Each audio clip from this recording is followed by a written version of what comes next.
Welcome to That's Absurd Podcast, your source for everything hip-hop, pop culture, sports, and more. Tune in, subscribe, enjoy. Yo. Welcome back to another episode of That's Absurd Podcast. I go by the name of Juno, a.k.a. Melvo. It's your boy, Gene AP. Hey, everybody, this is Swerve. And we are back for another week of the bullshits. Fellas, it's been a while since we recorded, I suppose. 2 weeks? 2 weeks. What have you guys been up to, Swerve? Oh, you know I don't like going first. I ain't been doing nothing. What did I do this week? Last week? Nothing. You got a new computer? Did I get a new computer? No, last week I think my battery died. That's why I couldn't. Last week it wasn't even on me. It was you. You went to a cruise or something like last week, right? That is not what happened. It was you last week. No, definitely not. We got text messages, Swerve. You know that, right? It's documented. Yeah, we got text messages. We got text messages of you guys pushing our start time back, and then by the time I got on, my computer was acting crazy, and then y'all was like, let's just do it next week. I don't know if that's... So really, y'all just used my computer all, as an excuse for y'all not to record. That is not accurate, bro. We were good to go. You hit us up and you said my computer won't turn on. That time, but then it turned on like the next minute. I could have easily recorded. Y'all just didn't want to record. Just say you didn't want to record. It's all right. You tell us your computer can't turn on. What are we supposed to tell you? Turn it on. Shit. Nate would have been recording on his phone, right? I can record on my phone. Yeah, I didn't do shit this week. I chilled at the house, played with the dog. I think I ate some food. I think I went to a restaurant somewhere. I'm not sure. I don't even remember. Me this past weekend. What did I do? Nothing. Just stayed at the crib pretty much. That was it. This past weekend was pretty slow. We had nothing. Thought you went to Miami, bro. Not Miami. That was the weekend before last. When I think I said that, I was supposed to say it in the last episode. When I said I went to one of those the spot called the Cave in Miami, and it has one of the flotation pools. It has a sauna, massage. Speaking to the mic, bro. Oh, it's because I'm looking at you. Let me refocus here. So basically, yeah, it's one of those things. You have float therapy, you have sauna, you have a massage. So it's like a 3-hour thing out there. It's in Fort Lauderdale, not even Miami. But that was pretty dope, man. I went on there, took a mushroom before it, man. Oof, it was coasting. Oof. Graduated mushrooms. Yeah, that shit was dope. Cocaine is next. Cocaine, yeah, right. Now I'm good right then there. It's crack. We keep it organic. Cocaine, heroin. And then that fentanyl, final stage. That's the final boss. No, but it was dope. That float therapy is pretty dope. I might have to get me one of these damn massage memberships. For what? Because I like getting massages. I do saunas a lot. I like getting massages and what's the name. So I think it'd be I used to have people that have that massage spa to get a massage. I think this is wild. I went and got a massage. I got a massage not too long ago, but a membership, nah. Yeah, that's what I'm talking about. Not the massage, the membership. If you go enough, if you weightlifting, you go enough, it's a great thing. If you like pampering, it's no different than a person that goes every 2-3 weeks to get a pedicure. Whatever what is it called? Nah. Yeah, going every 2 or 3 weeks to get a pedicure, that's like people can see. People can see your nails. Yeah, ain't no pampering. You do it for yourself. It's no different than getting a back massage. Pedicure ain't solely for self. It's also for the aesthetic. That's what's called self-care. Yeah, self-care, but it's also a self-care that people can see. I don't know. Massage, you haven't graduated there. When you're out here getting massaged up, what's the name? It makes sense why they have it. Why they start memberships. You getting happy endings? Now, if there's a membership with happy endings, there's a membership with happy endings. Let me know. That's the add-on. That's the add-on. How about you, Juno? Dick and balls? Remember that? Dick and balls too? Dick and balls too? Let me see. I just came from holiday. You know, I was on holiday this past weekend. What the hell's holiday? You don't know what holiday is? Holiday? Yes, nigga. That's how the Islanders say it. Nigga, the whole islander now. Nigga will go on a cruise, turn into a Jamaican. Yeah, I was on holiday in the Bahamas this past weekend. Had a great time, bro. I was high and drunk the whole fucking time. So You came in there with the nah, man. the stuff, or you got it over there? I thought security was what security used to be. They like everybody fuck ups now. What you thought security used to be? When security used to be like, you can't bring nothing that's not supposed to come onto this ship. But shit ain't like that no more, bro. They just let you walk in with whatever you want. I could have brought the blicky with me. This is Biden's America. The borders are wide open. I love it. Bro, I'm like, it's wide open right now. I was gonna take my tincture on there with me, but I was like, I don't know, man. Last time, you know, they be looking through your bags, telling you to open bags, bro. Literally, I just walked straight in onto the ship. Mm-hmm. They don't even check the bag. They're checking the bag for maybe liquor if it's too heavy, liquids and stuff like that. But everything else, they don't really care. It's on your way back. That's when they really be checking. Yeah, they not even, bro. Like they'll allow you to fuck up the other people. You would think so. Coming off of the ship was the same shit. Just walk out. Oh yeah, now they wilding. But you also had your glasses on. What does that mean? That makes you more trustworthy? I'm trying to make the correlation. Black guy. Judo knows. When I moved to Tampa, I finally got myself a real pair of glasses. I had contacts on when I came home. So what happened? You guys have a thing here? Explain.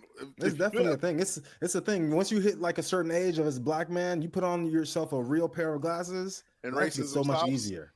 It doesn't stop completely, but you know, it kind of gives it a little mask. The guy, you get stopped by the police, and you won't even get stopped as much. But if you do get stopped, you hit them with a few yes sirs while you wearing them glasses.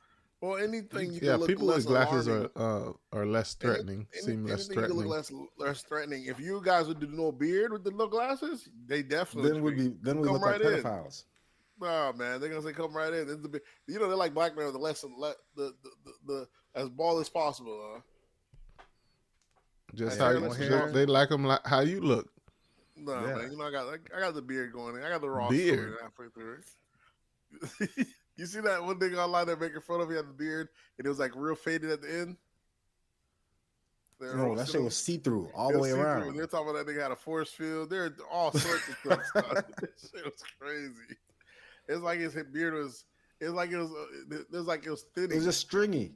It was It was real beard, and in the center of it, that bitch just got real bad. It's almost like a girl with you know the hair when the hair is breaking. Alopecia. Shit was crazy. Had that Jada. That nigga had that Jada on his chin. What was it? What were you saying about you? So you say how'd you like the vacay? I just told you I had a blast, bro. High and drunk all weekend, spending. I saw my fucking bill.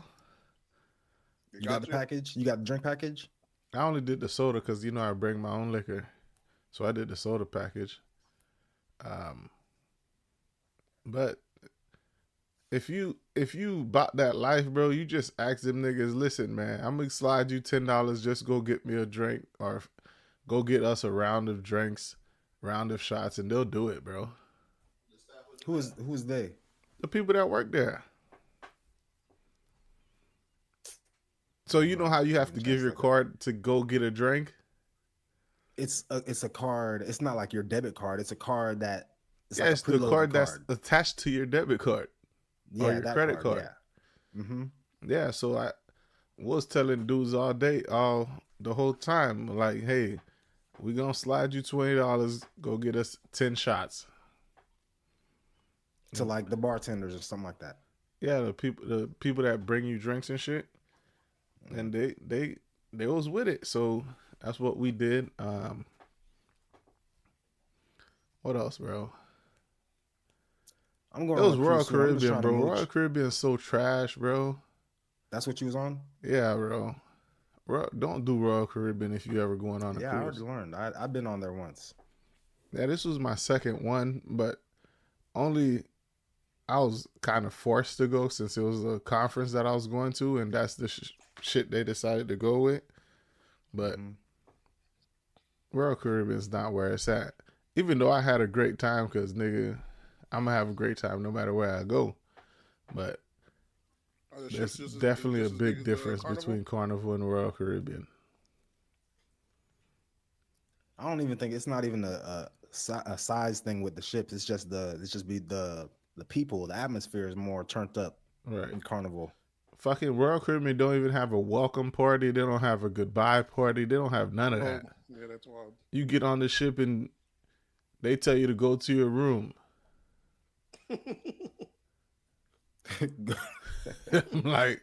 I'm like, what about the welcome party?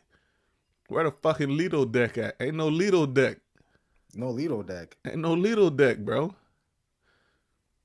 Everybody know when you're on Royal Caribbean, you gotta hit. You always on the Lido deck because that's where all the shit is popping. Royal Caribbean don't have a deck like that. Mm-hmm. But it was a good time. We did beach cleanup in the Bahamas. I got drunk during beach cleanup. Blackout drunk. Not blackout. When I tell you I was drunk, right? I didn't want to walk back to the ship, so I rented me a little scooter. I bust my ass twice on that scooter, bro. I'm talking about complete wipeout. What kind of scooter? You talking about them like them like the ones you find downtown in cities? Oh, just in the street? Yeah. Oh, yeah.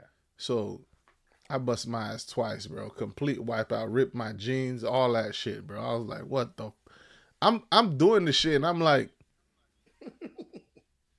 I forget that you can brake on the shit, bro. So I'm dodging people, going by people and shit. Bust my ass, man. That shit was crazy. And of course, first thing I do is get up and make sure nobody got their camera out recording. Yeah, world star your ass. So there's no footage of that, but other than that, I had a great time. That's crazy. So the islands got Italy and all. They got the little bird scooters and all that now. Yeah, man. Well, at least the port does. It's the port area. Not. I don't think if you go inland, they're gonna be like all over the place. But like near the port, they have those. Yeah, them Jamaicans would have been hijacked them scooters. Think so? Yeah, strap a cart to it, add some chickens, you know. Business, yeah. It's a business mobile. It's a very racist comment. That ain't no problem. Very. They know my heart. Other than that, what y'all niggas got going on, man?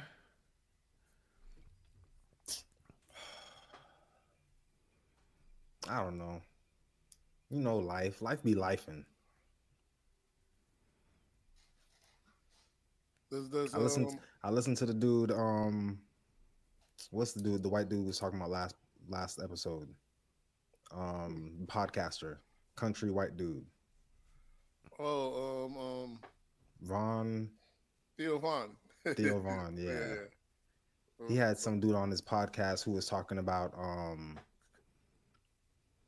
afterlife and what and he wrote like a whole book on near death experiences and how he interviewed, like he had like this website where people can go and post about their near death experiences and how he did all this research and all the findings that he done found out. It's pretty interesting. But I know you were high listening to that because I'm high when I do everything. But when I was listening to it, I was like, this is them bars right here. I never even thought about the stuff that this dude was saying. That's when you're high. That's when you go to thinking about all that extra shit, all that life after death, consequences, all that extra. He started I put that shit on YouTube and go deep diving on shit. That shit is insane. He started talking about the senses, and I was like, dang, yeah, true. We only got 5 senses here. He was like, a lot of people was talking about how they had like other senses that you can't even explain to somebody who only has 5 senses. You wouldn't even be able to understand. There was a lady who was blind, never been able to see her whole life, and then had a near-death experience, and she can see, and she's explaining the stuff that she saw. And this is her first time ever seeing ever in her life, that one moment when she was about to die. And she's explaining colors, but she can't really tell us what the colors were because she's never seen color before. Yeah. And she's explaining to us how she can see. You know how we use our eyes to see, so we can only see like what you see, like from like not 180 from the corners to from one corner to the other corner. And she's saying that when you're on the other side, you see spherically, so you see all around you, all at one time. Oh, like a camera. Okay, understand.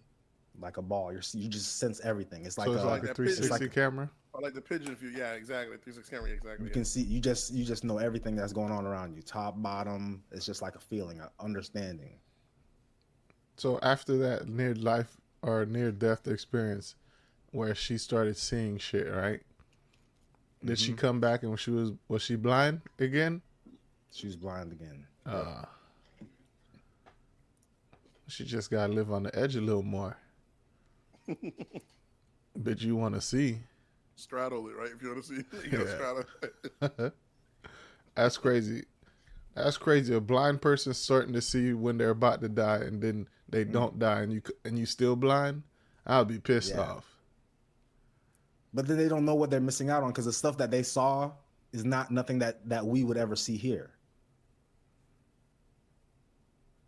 And they start talking about how they all had this overwhelming feeling of like love and understanding. So like you get to the other side and all the grudges and bad misdealings you have with people, you don't even remember any of that. It's not even a thing. I don't want to talk to afterlife with a live person. It might make sense. Not a live person. What do you mean? So you said there was other dead people you had beef with, right? What do you mean? Or you just I need to talk to a dead person about afterlife, not you niggas breathing. That's crazy. How would you do that though? The closest you're gonna get is somebody who's been close to death. Everybody's been close to death. Majority, if you lived as long as we lived, you've been close to death. Nah, I don't think so. It could be something as small as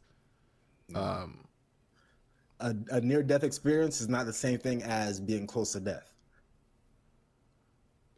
What are you talking about? Like, I'm standing on top of... You telling me near death and close to death is different? Not the same. Nah. What you think near mean? Near death is literally like, I'm literally about to die. When you're talking about close to death, I feel like you're talking about like, when you say everybody's been close to death. I think, what are you about to say? Like, or I was in an airplane, so everyone was close to death? No, and nigga, you almost fell off of a cliff or something. Nah, I don't think that's got into a bad wreck. I don't think that's an experience everybody gets.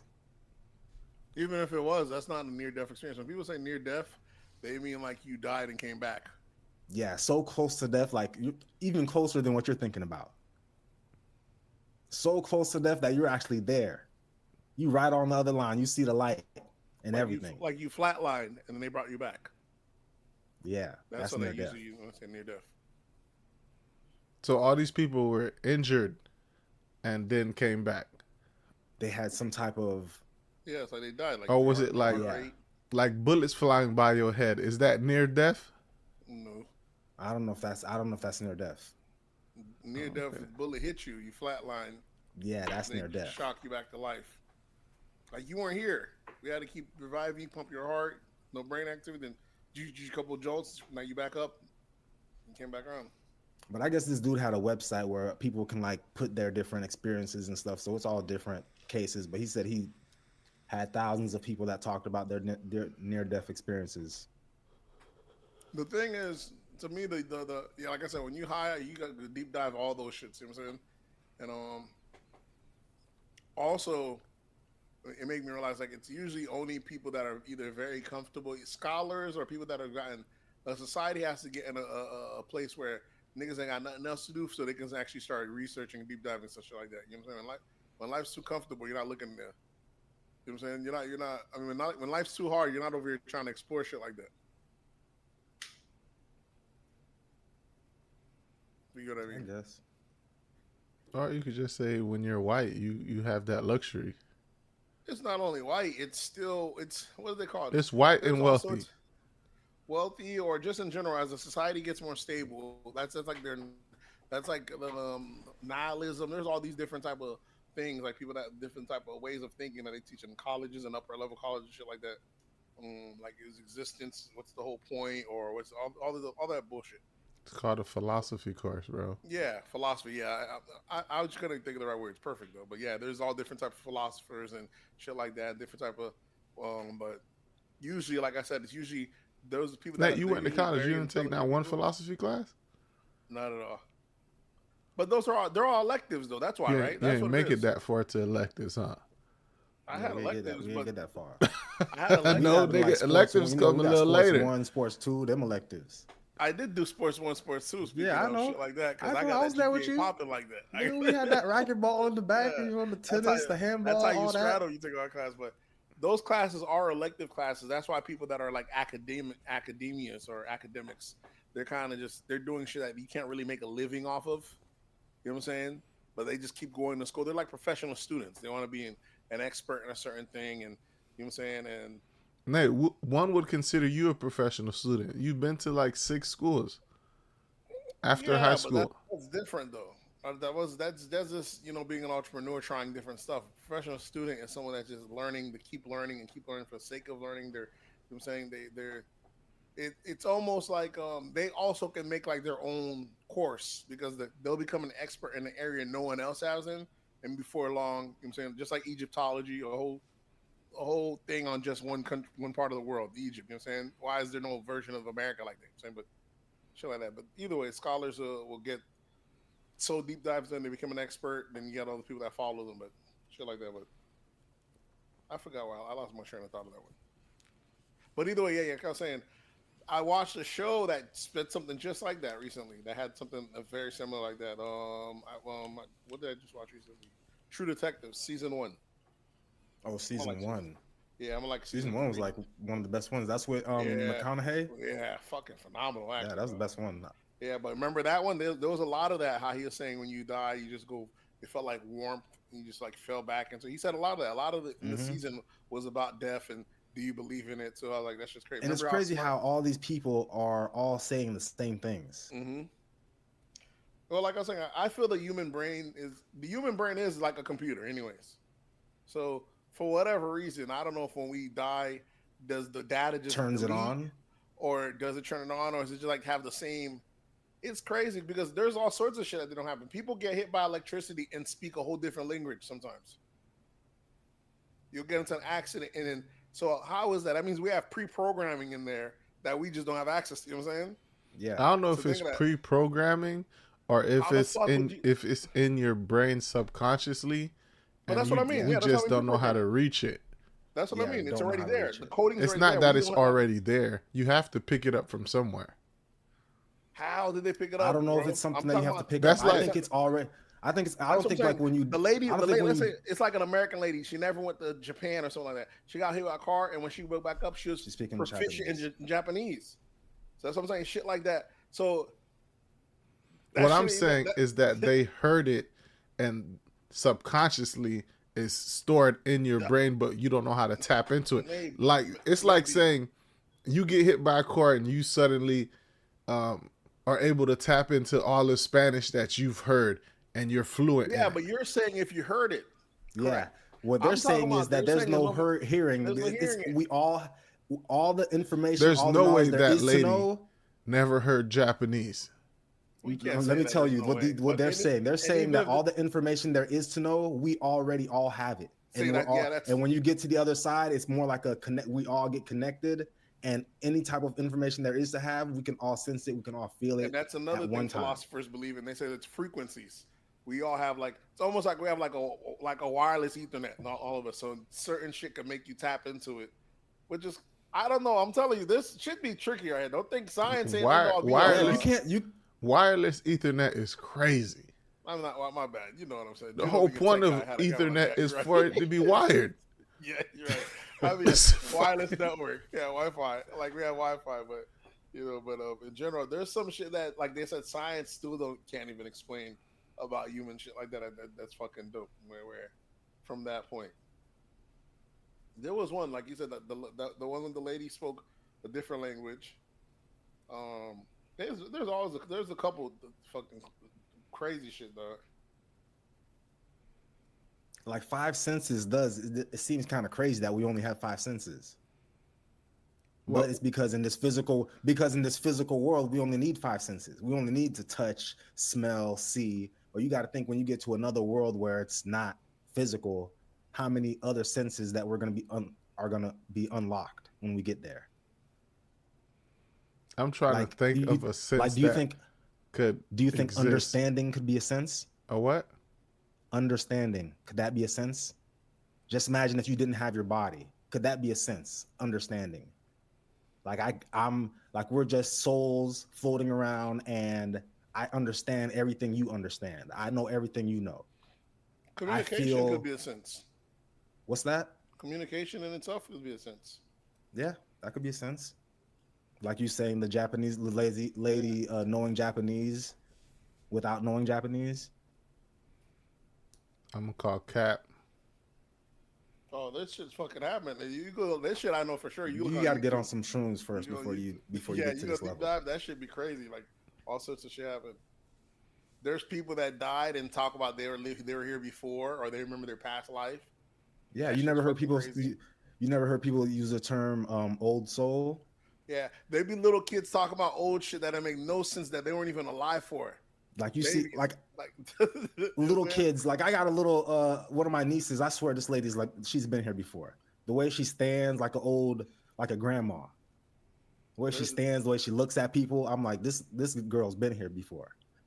There's studies on that. Soul. That's another one, where you have little kids speak on shit that they weren't alive for. That's this new age shit. Back in the days, you know what we used to call that? What's that? Retarded. When they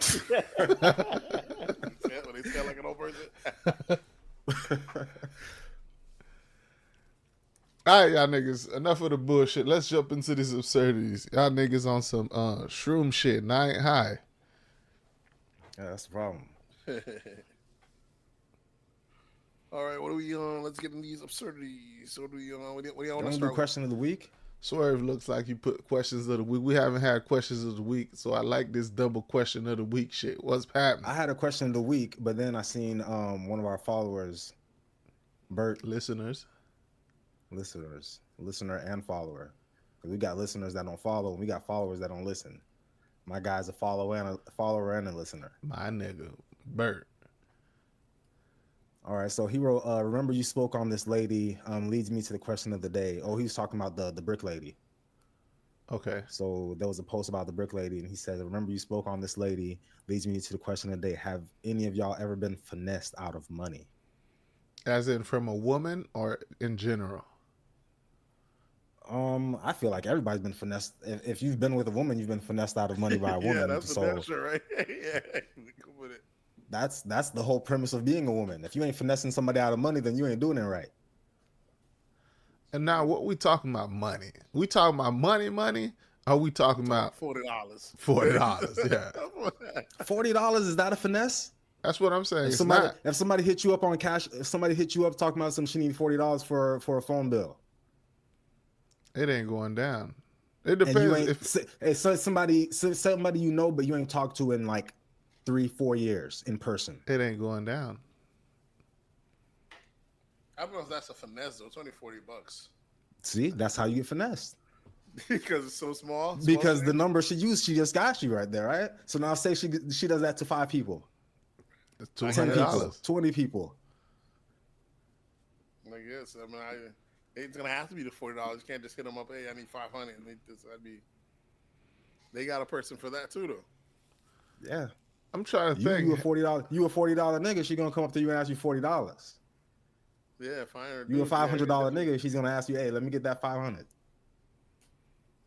So I don't think I ever been finessed out of money, bro. I'm trying to think. Yeah, you're finessed. For sure you have, because I remember on this podcast you told me one of them dudes got you for the gold chain in the mall back in the day. I was gonna say, yeah. No, that's called being scammed. That's the same that's part shit. of finesse. You took Finessing money for on some money, that's you getting scammed. Finesse for some money, same thing. I guess I got hustled. Another word. Hustled, finesse, Finesse is scam. different to It's all me, the bro. same school. So what's the difference between hustle, scam, and finesse? that. Being finessed. Graves been all three. I think being finessed is Like tricked?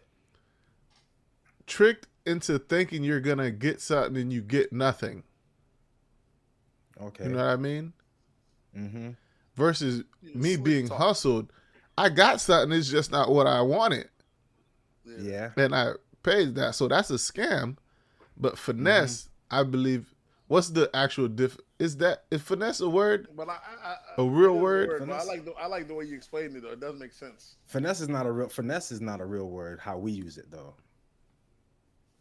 Finesse in how it really means is supposed to be like somebody just being like delicate, somebody being slick.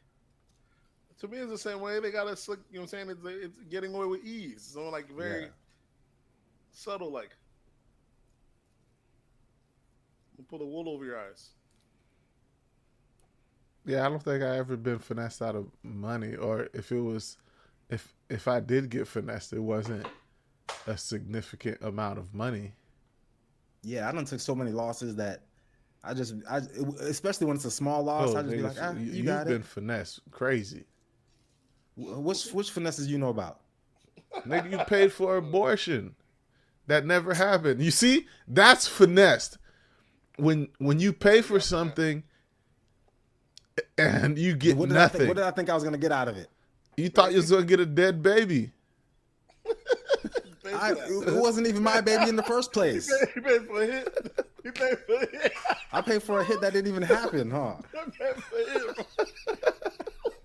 Hey man ran off with the bag.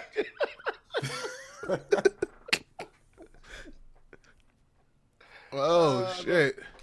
I posted something on our stories about this lady who hired a police officer to kill her husband, and then she come up to the house. They did like a whole sting on her. She pulled up to the house. The officers come up to her, tell her that her husband's dead. She start crying. Oh God! All fake. She's the That one. was right there. That was right there in Boynton. Was that in Boynton? Mm-hmm. That white girl? Yeah. Or whatever she was, light skinned girl. It was that Planet Fitness, in fact. Okay, so are y'all gonna give y'all finesse stories? Because since y'all said everybody's been finessed, what's your finesse story, Swerve, other than the paying for the hit on a fetus that didn't get hit? Do I have another finesse story?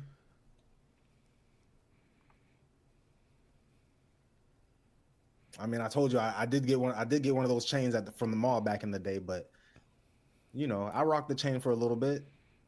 Was that a finesse? I guess. A scam. To me, that's not a finesse, but that's a scam. yeah, that's a being tricked, being hustled, or being what's the word I'm looking for? That's just being misled by a devious person. So we're saying finesse is not finesse is a hustle that you are expecting to get something and you didn't get that. And you get absolutely nothing. And if you got something but you got the wrong thing, what you didn't expect, that was hustled. That was hustled or scammed, yeah. I believe. That's how I would look at it. What about you, Nate? Gray's not here to give us his stories, because we would be here for at least 3 hours if Gray was here to tell us how he's been finessed. Shout out my nigga Gray, man. I guess mine's always a finesse. I've been finessed when I was doing the music thing. Remember I met like those label execs? Talking to the mic, bro.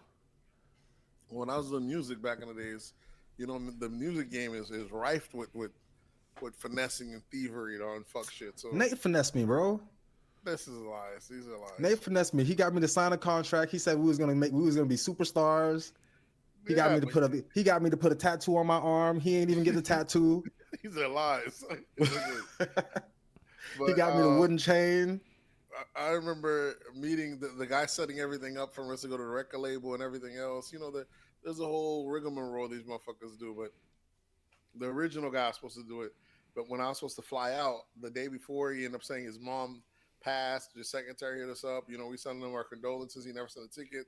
We called him back, stalling out. We called him back, stalling. Before you know, he just changed his number, dog. I might have lost like 7 B's on that one, dog. Yeah, that's finesse. Yeah, he got me clean. That's finesse. And Yeah, you know, here's how you know it's a especially when you're finesse when you get the call. You definitely can finesse when you get a call out the blue, but you know it's different when you get a call out the blue. Mine's I figure it was a call out the blue because then I was doing so much networking, passing out CDs, so you don't know who could be calling you. But like I said, music game, it's a perfect game for you to just call someone about the blue. Hey, I'm so and so forth. Send me $200. I might get you playing. It's ripe for that shit. So you know, you try to do as much. Especially when you've been marketing. You're like, oh man, this shit got into the right hands. Exactly, it's working out here, man. But that shit is a whole swindle. But what about from women? Have you guys ever been finessed by a woman? Other than you, Swerve. We already know your story. Nah. Other than that story, Swerve. Other than the abortion story. Have you ever been finessed by another woman? Finesse. No. Finesse? No, man. Women who are purposely finessing, I understand using, you know, women, you got to use your powers for good. When you start using your powers for evil as a woman, that's super slimy. What's slimy about it? Just because you have a certain power, you got to use your power gracefully. Use it. Okay. Like Spider-Man? Yeah. You know, with great power comes great responsibility. Yeah, you can't just be out here because you could literally ruin somebody's life. And some do.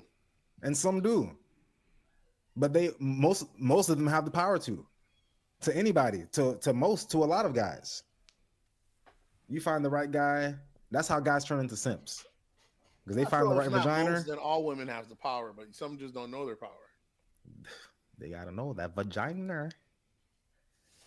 You find a nigga that want that vagina, anything. You can make that nigga do anything.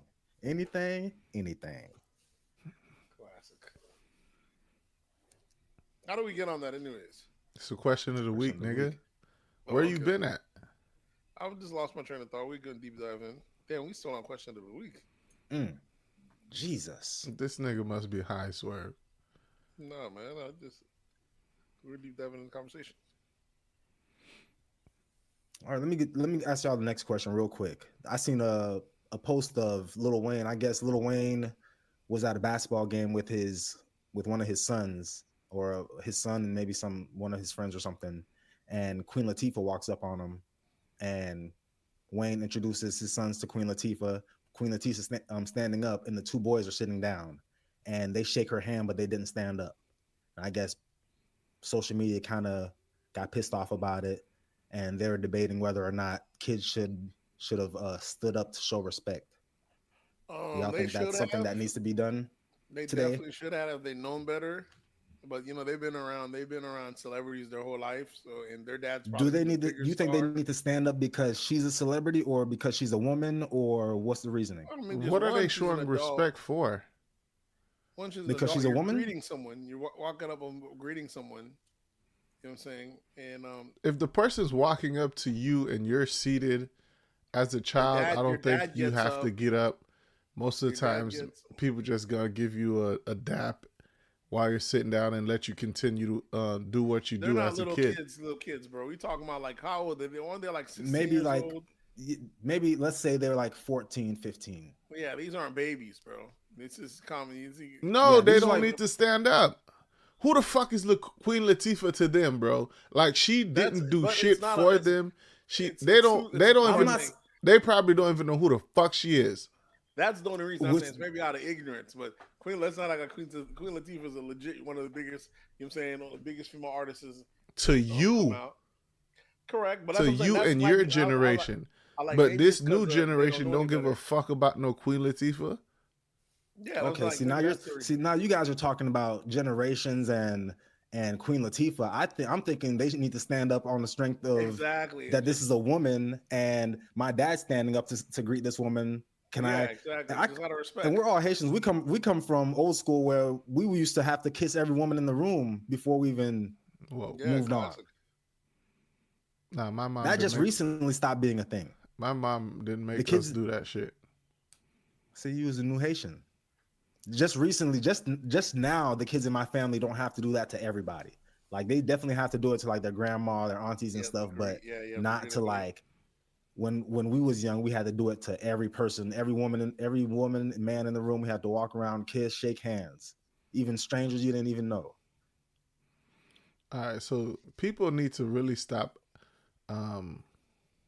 idolizing celebrities and thinking other people need to idolize the people they idolize. Them kids don't give a fuck about no Queen Latifah, and why should they? I get it. She's a legend to a certain generation, a certain demographic. But I guarantee you, if it was fucking Tom Cruise kids, they wouldn't have had this bullshit about, oh, they should have showed respect. Yeah, of course they wouldn't have, because black folks, we know how we're raised. So we know what we expect from our own people. These aren't white folks saying that she should have got up. You know what I'm saying? These are black folks that are like, come on, after your parents talk to you, that Southern hospitality was saying shit like that. But, these are rich kids. They probably don't know any better. So I'm like, maybe that's the reason. What's your take, Swerve? I don't know. My take is no. My take is no. They shouldn't have.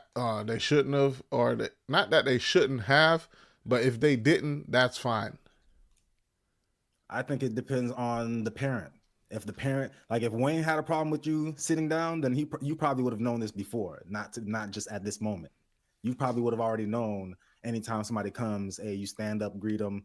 He's probably would have already trained them on how to greet people. I'm assuming that you guys have kids.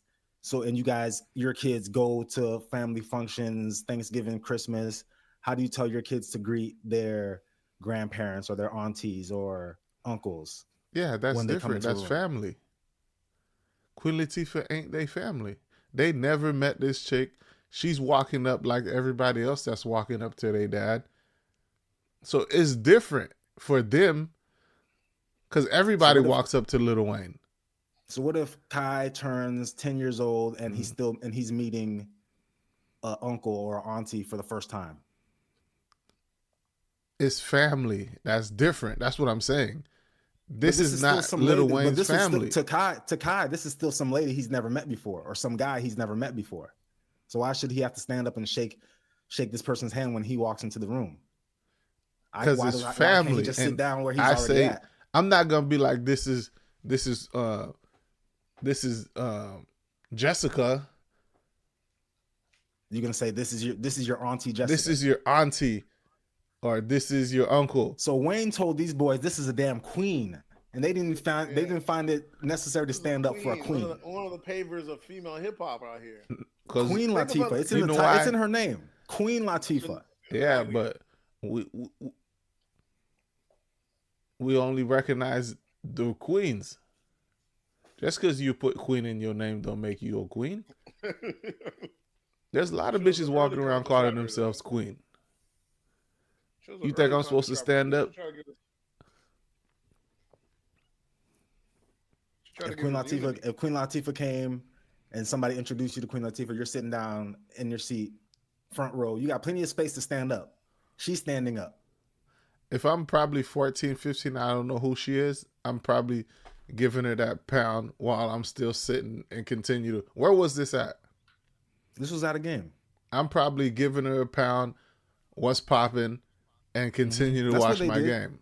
That's what they did. They gave her a little wave, and then she kept on talking to Wayne. Yeah, that's what kids do, bro. That's what today's kids do. That's not what I would have did.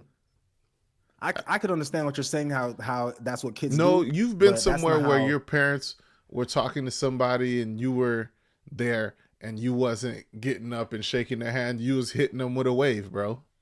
Let me think about it. Just complete strangers. I know if I was the one walking into a room, Yeah, they with my weren't doing parents, that. and then Those already seated.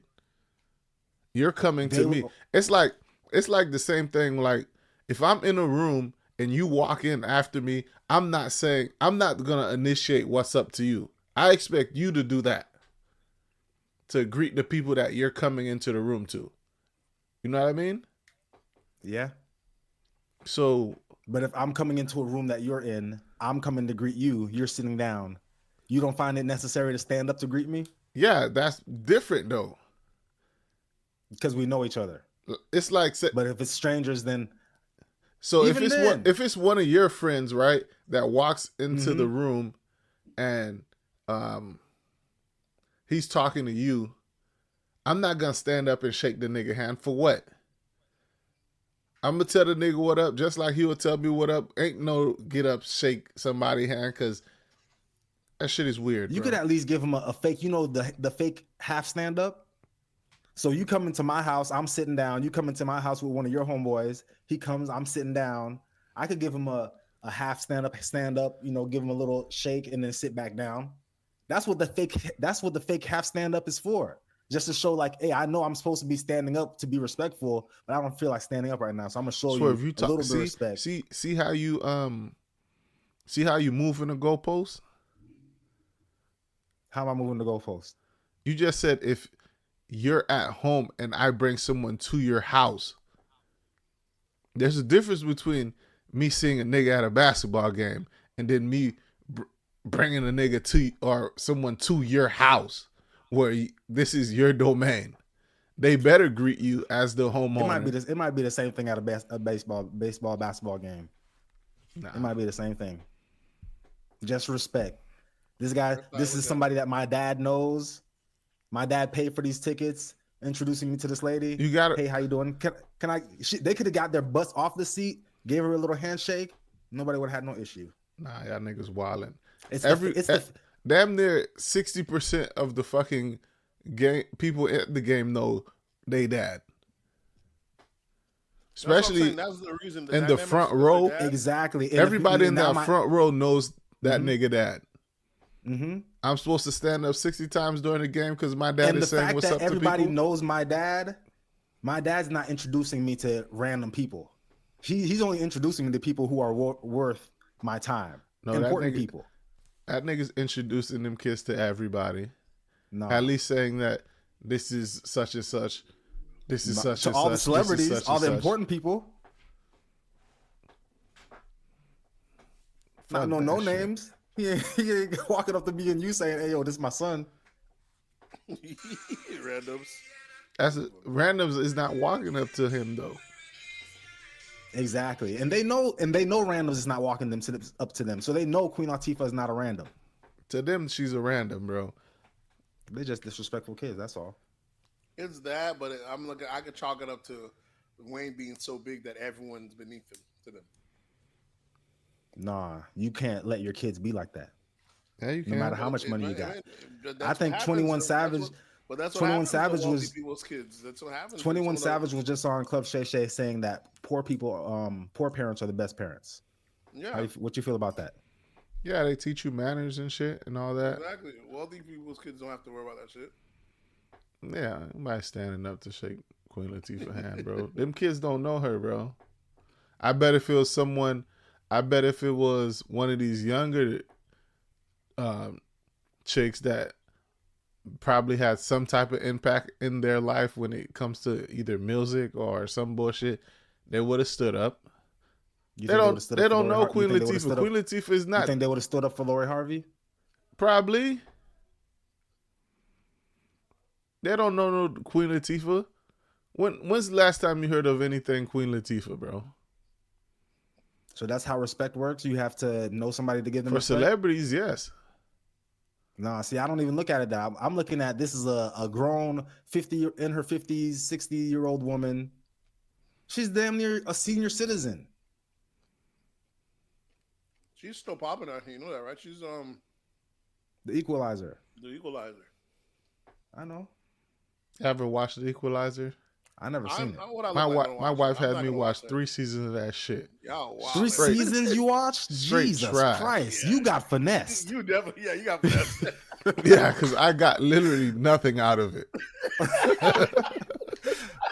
see how finesse works, Swerve? 3 seasons. I watched that shit for, I I thought think, you said 3 episodes. Yeah, I thought you was gonna say 3 episodes. no, because that's what she wanted to watch, and I'm in the living room. I'm not gonna tell her you can't For you watch to sit TV. there and watch 3 seasons, that shit must have been good. Jesus. Bro, the acting is terrible. I bet. Shit just needs to be more realistic, bro. I'm looking at Queen I don't even know Latifah big how I ass. watched The Equalizer with Denzel Washington. Well, the first two, the last one, Denzel getting old. I don't know if that was intentional, but like Jesus Christ. I need to watch that last one again because that shit really. I didn't even pay attention to it because it didn't seem right. It didn't. That nigga's old as shit on that Too one. old. It's like Liam Neeson. It's why is it that we can't get new action Didn't I say heroes? this on the podcast? You probably did. The same argument. I like. Are we supposed to believe these fucking 70-year-old guys out here whooping ass like this? Get the fuck out of here. They don't want to scoot aside. That's what I'm saying.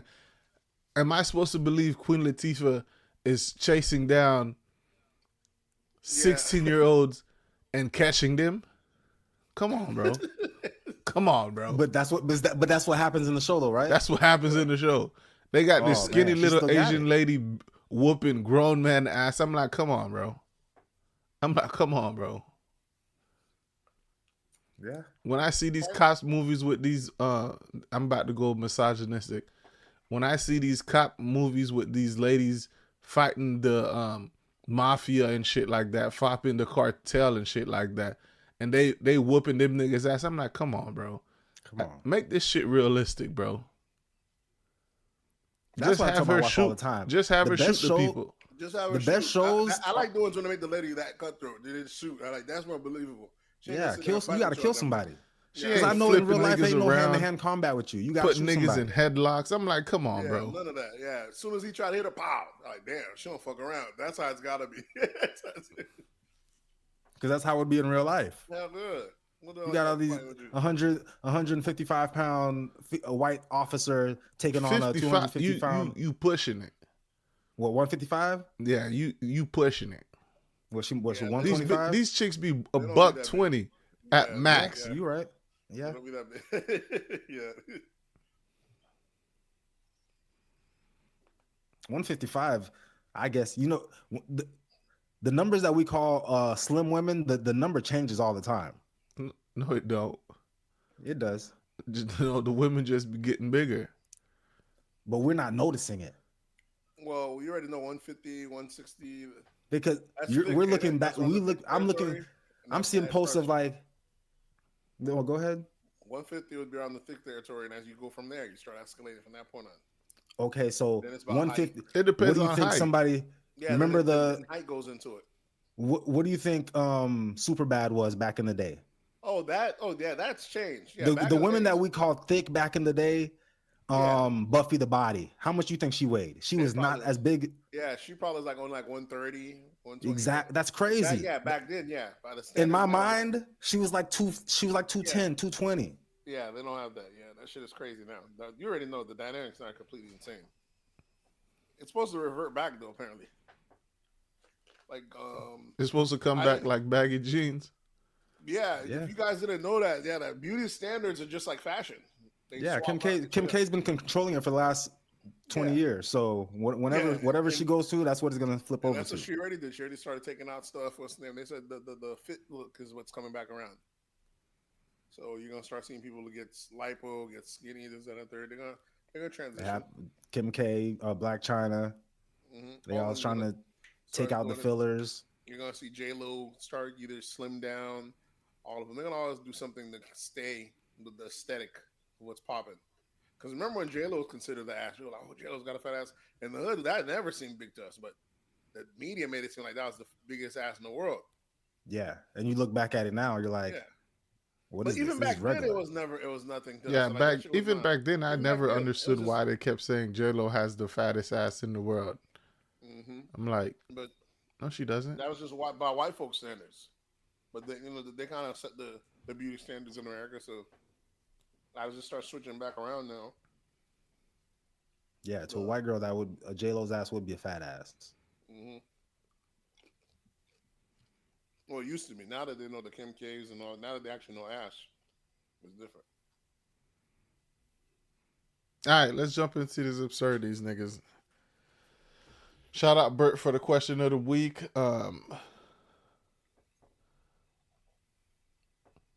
No, Queen Latifah don't need to be stood up for from kids, bro. Come on, bro. We talking about children here, bro.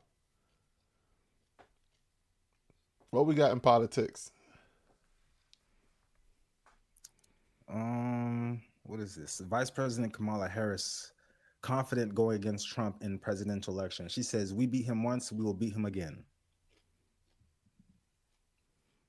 I don't know what's going on there. No, like America ain't got no good options. People's dropping out of the Republic on the Republican side. I done heard DeSantis just dropped out. That one Arab dude, he done dropped out. He's Indian, bro. Same shit. He got a red dot on his head, don't he? You know, I didn't even know Nikki Haley wasn't even. I thought she was white. What is she? Didn't she claim to be She's like Native Indian as American? Well. Yeah, she's something like that. Like Nikki's not even her real name. That's like her. You know how the Indian folks change their name, like I have an American name. Oh, you talking about like Nicki Minaj? How Nicki Minaj is not her real name? What's like No, Nicki Minaj is a play on Onika. Yeah, so that's what Nicki. Nah, Onika? like Indians' name might be Hakash, but in America, like, but you can call me Bobby.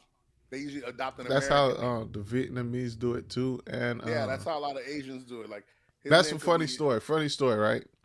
This past weekend, we had a Philippine bartender, and this bitch talking about her name is Stephanie. Amanda. Yeah, exactly. Right? Yep. I said, is that your American name?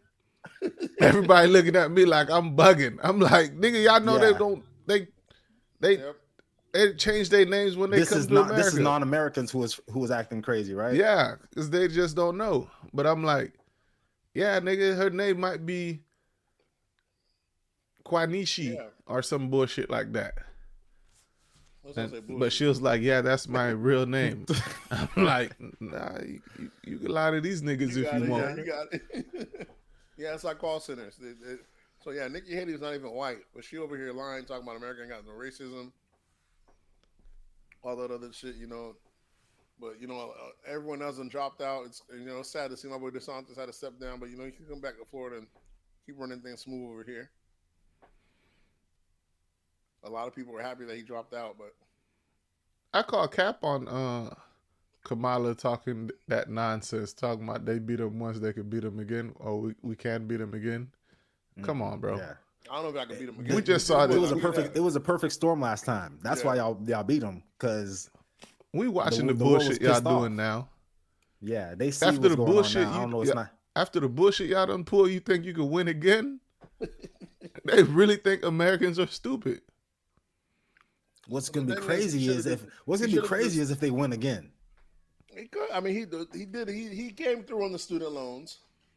He should have did it closer to the election time, because Americans are greedy. We forget quick. I don't know if people's gonna forget that quick. What?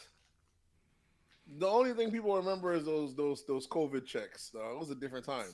I don't even know if that's really like you. Okay, so you give me a stimulus or you wipe out some debt or whatever. Money. Yeah, that's how we get down. And then I give you my vote for another 4 years of bullshit because you wiped out something I wasn't gonna pay anyway. Like I'm supposed to give a fuck. That ain't how it is for everyone. Some people... I wasn't paying that shit anyway. That shit was never there to me. So the people who get their debt cleared off, if you ask those same people if they would vote for Trump again, I mean for Biden, they would say yeah. Some will. Just because of that, even though the rest of their 4 years might have been hell. No, I don't think so, bro. You're assuming that it's hell.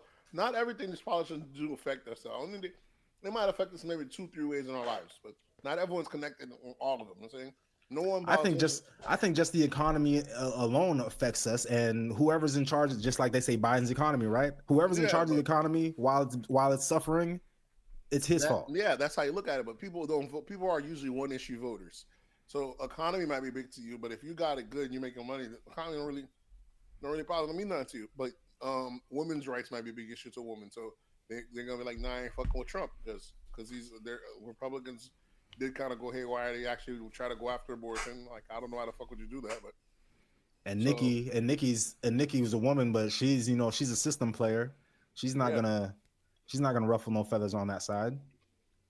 Nikki talked from both sides of her mouth. When she was running before, she said she was going to be cool ending abortion, and then actually like, "Oh, this is going to be divisive." Of course, I'm going to leave that up to the states. Nikki's she's Lucy anyway. You can't really stick with her. Only Trump will say one way or the other, or Biden. But Nikki has been playing both sides. You know what I'm saying? Like, they asked her if she was going to push back Social Security. She said she was going to all the way through, and as the late stage of campaign, now she said she never said that. Even though we got videos of her saying she was going to do that, saying that we need to push back Social Security because it's for it to be solvent. Mm-hmm. And nobody want to hear that, bro. You younger, you've been working, you're like, what, y'all about to push this shit back? Hell nah. Yeah, I think her shit was like, we're going to push the retirement age back to 72. Yeah, because since some life crazy expectancy is shit longer, we need to push back the retirement. And people are like, nigga, we longer. barely make it now. Exactly. People are like, we barely get the fuck out of here. They need to do a race based then because black folks die younger. That whole setting shit up. That makes sense. That's what it needs to be. Yeah, my people die faster, so we need to retire sooner. Exactly. Retirement need to start at 33 in the black community. That's for reparations. Yeah, 33. Cut that check. Yeah, hell yeah. Yeah, but I don't see the Biden and Harris ticket winning anything, bro. That is crazy. It depends because, like I said, just today she said she made her thing. She's pushing very much on the women's rights. So that's the one side that's divisive enough to America. You know what I'm saying? There are some women, a lot of women hate Joe Biden, but when it comes to that abortion right, a lot of people, it's kind of crazy the shit we fight over, though. A lot of motherfuckers want that right to be able to make abortions, Shit is crazy, bro. Of all the things, yeah. Of all the things. If they would have got rid of this shit, how long ago you paid for that abortion, Swerve? That's had to be back with Swerve. 25 years. Yeah, with Swerve dropping hits. Yeah, they got rid of it. Can't be 25 years, Swerve. You would have been 12 years old. You was 12 years old paying for abortions? You must forget how old I am right now. I was living foul. 25 years ago, you were 13. No way. Do the math, bro. Do the math. Your age minus 25. Okay, let's say, maybe 22. I don't know, 20. I had to be maybe like a junior in high school or something. Oh, you was in high school paying for abortions. Was it in high school? No, or maybe she was in high school. I don't know. We're both in high school. I don't remember. You sure this wasn't college time? No, it was early. It could have been. That's why I had to go. It was early. It probably was college time. I don't remember. Yeah, bro. We're going to stick with that, bro, because we're not about to be up here talking about don't get me R. Kelly out here. Abortions for high schoolers. That's crazy. Yeah, they should have passed that shit when Swerve, so my dog would have saved his little $300-$400. But they need to pay that back retroactive. So who knows? So like I said, because we're a two-party state country, you don't really have one party is gonna serve all your needs anyways. You know what I'm saying? You get what you can. You're gonna vote with the Republicans, rock with Trump when we get the call shit as it is, but we get a little bit more racist because that's what's gonna happen. Trump and white folks do get a little battery in the back when Trump's in office. They're like, they'll call you that nigga with that hard R. And even and the economy might be one of my big issues. Yeah. But it's like, do I want that trade-off when Trump gets back to the office and then the economy might get a little bit better, but then I got these white folks in my ear every day. Oh, well, he did this today. Well, he did that today. I'm like, every time they mention something that he did, it feels like they're trying, like, you don't even know if I support him or not. But it's like you're trying to, it's like he's on your team, and every time he does something good, it's like, oh, well, you see, you didn't even want him here. But look what he did for you. Listen, man. One thing about white folks, even those that say they're not political, let them be a Democrat off. You'll see how political they are. Them motherfuckers, Yeah. them white boys hate them some Democrats. Mm-hmm. Them white boys hate them some Democrats, dog. Yeah, Every country warehouse job white I had, boys country don't know white nothing dad. about the judicial Yeah, they don't know political shit. system, nothing. But let them be a But Democrat on that. Yeah, you want a pansy Democrat? Well, they hate them some Democrats. That white boys be cool, kicking with you all warehouse chilling, cracking jokes, dog. Break out that politics, you be surprised, dog. They yeah, I vote already know. Republican every fucking single time, dog. All the dudes, if they wear camo Yeah. more than 3 times per week, don't even talk to them about politics. Because them motherfuckers racist. They're gonna leak it out a little bit, slowly but surely. Well, You could be rocking with these boys forever, pause. dog. Hey, You yo. Pause. Slowly but surely, that racism starts coming out. But you know, they But I can withstand that stuff you're talking about, Swerve. Pause. Yeah, I know you can because you did a whole 4 years under Trump. And life was great. shit was smooth. Yeah. Life was great except for all Life the was extra better. side talk.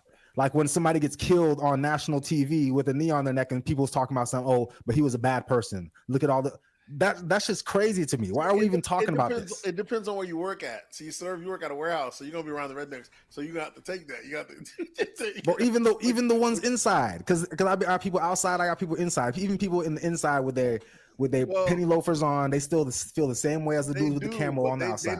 They know how to play politics a little better. You know what I'm saying? When you're in an office space, they're yeah, still you got to saying be a racist. little. Yeah, they know how to not show it as much. You know what I mean? They probably won't speak it now. Yeah, there ain't no filter in the warehouse. Yeah, in the warehouse, that's why I like warehouse culture. It's a boys' club ultimately. Yeah, definitely. But yeah, that motherfuckers say how they ain't with that PC culture. They speak how they feel. You know what I'm saying? Real talk. Ain't no covering shit up. So that's why I like the warehouse culture more so than the rest of America. Seems like it's taken cubicle culture where we have to call motherfuckers by their vowels and pretend we don't. That nigga said vowels. Not their vowels, my pronouns. My bad.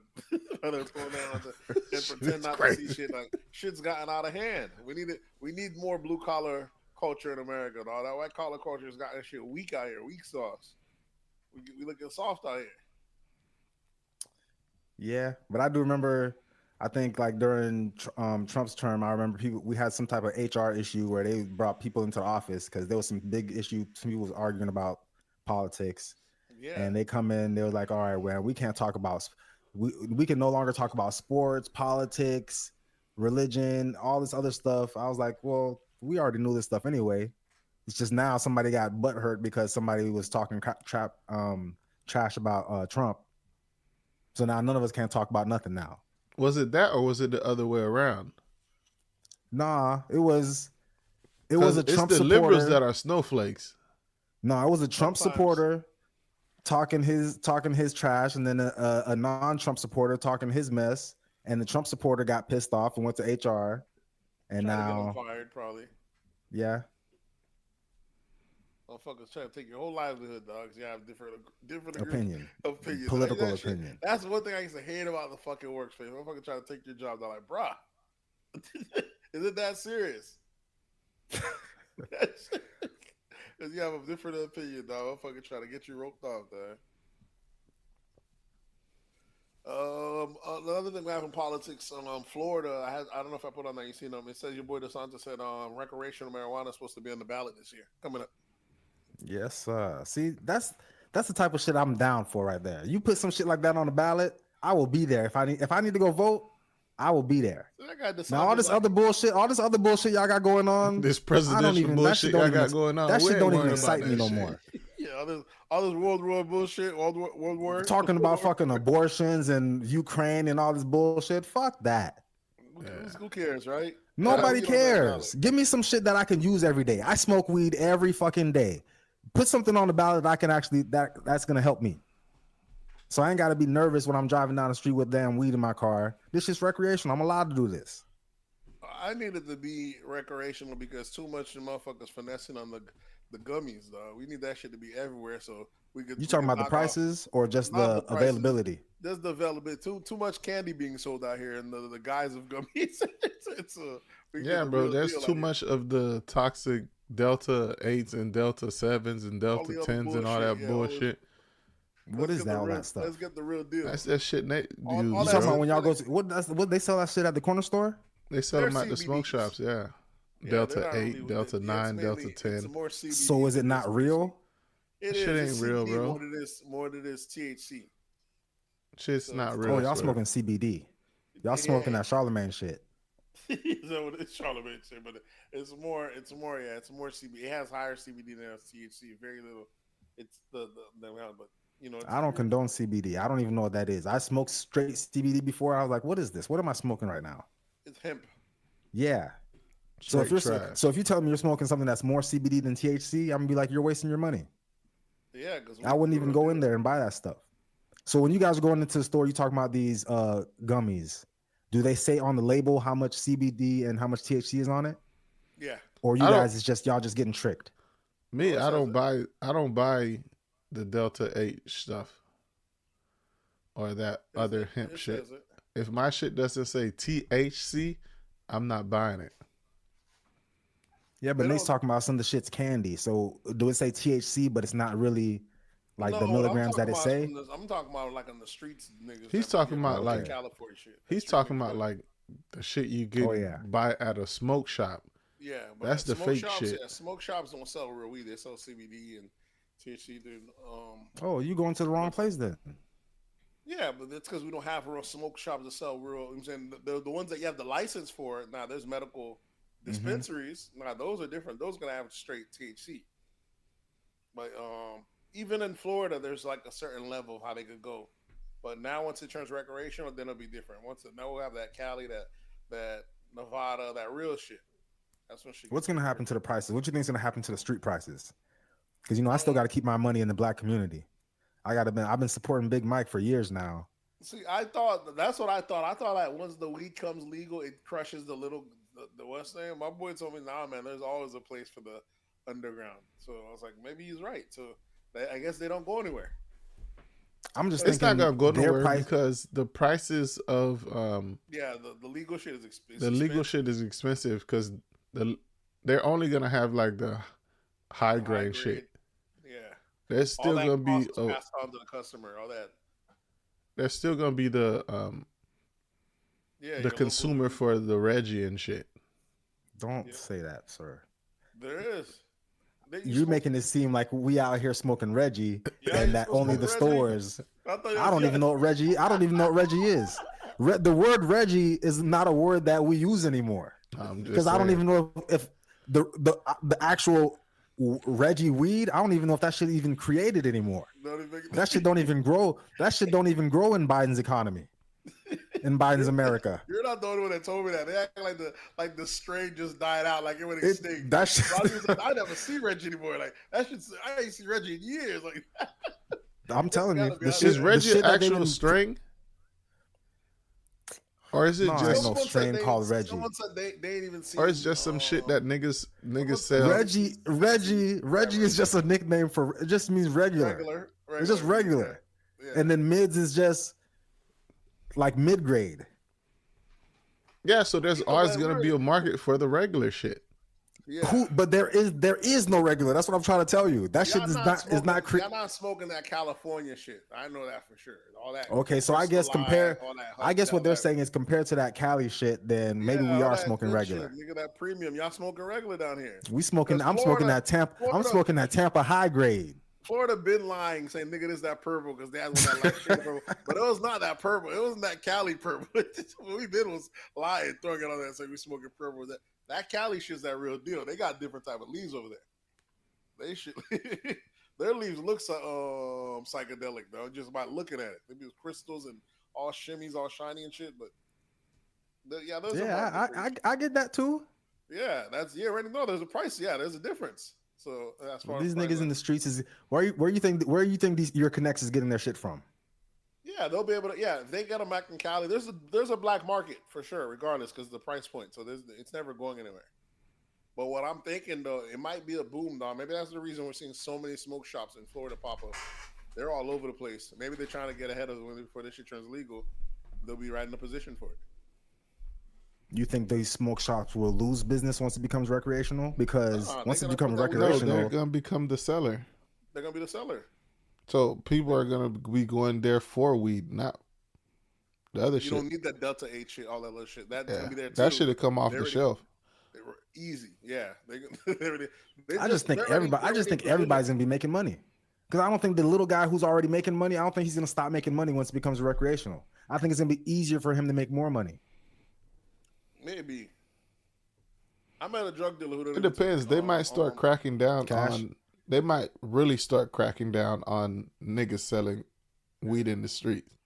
I met a drug dealer that only takes cash too, and I felt thrown back like, nigga, what year are we in? Oh, he doesn't take Cash App or Zelle. Like, Oh, my guy takes cash. I think something happened. I don't know if it's only cash. I think I did Cash App with him one time. I think I sent him some money, and I don't know, something happened where I tried to like dispute the charge, and You try to hit him with the money got sent. The money got sent back. Nigga smoked the shit. Either way, I don't know what happened, but he got his weed. I got my money. Everything worked out fine. But now my Cash App don't even work no more. Yeah, you try to finesse him. You try to get the smoke and then call it the what's name. I thought I was gonna give me a free pack. It didn't work classic. out like that. He still sell you weed? Yeah, only cash though. Oh yes, sir. Fuck that. I wouldn't sell you shit.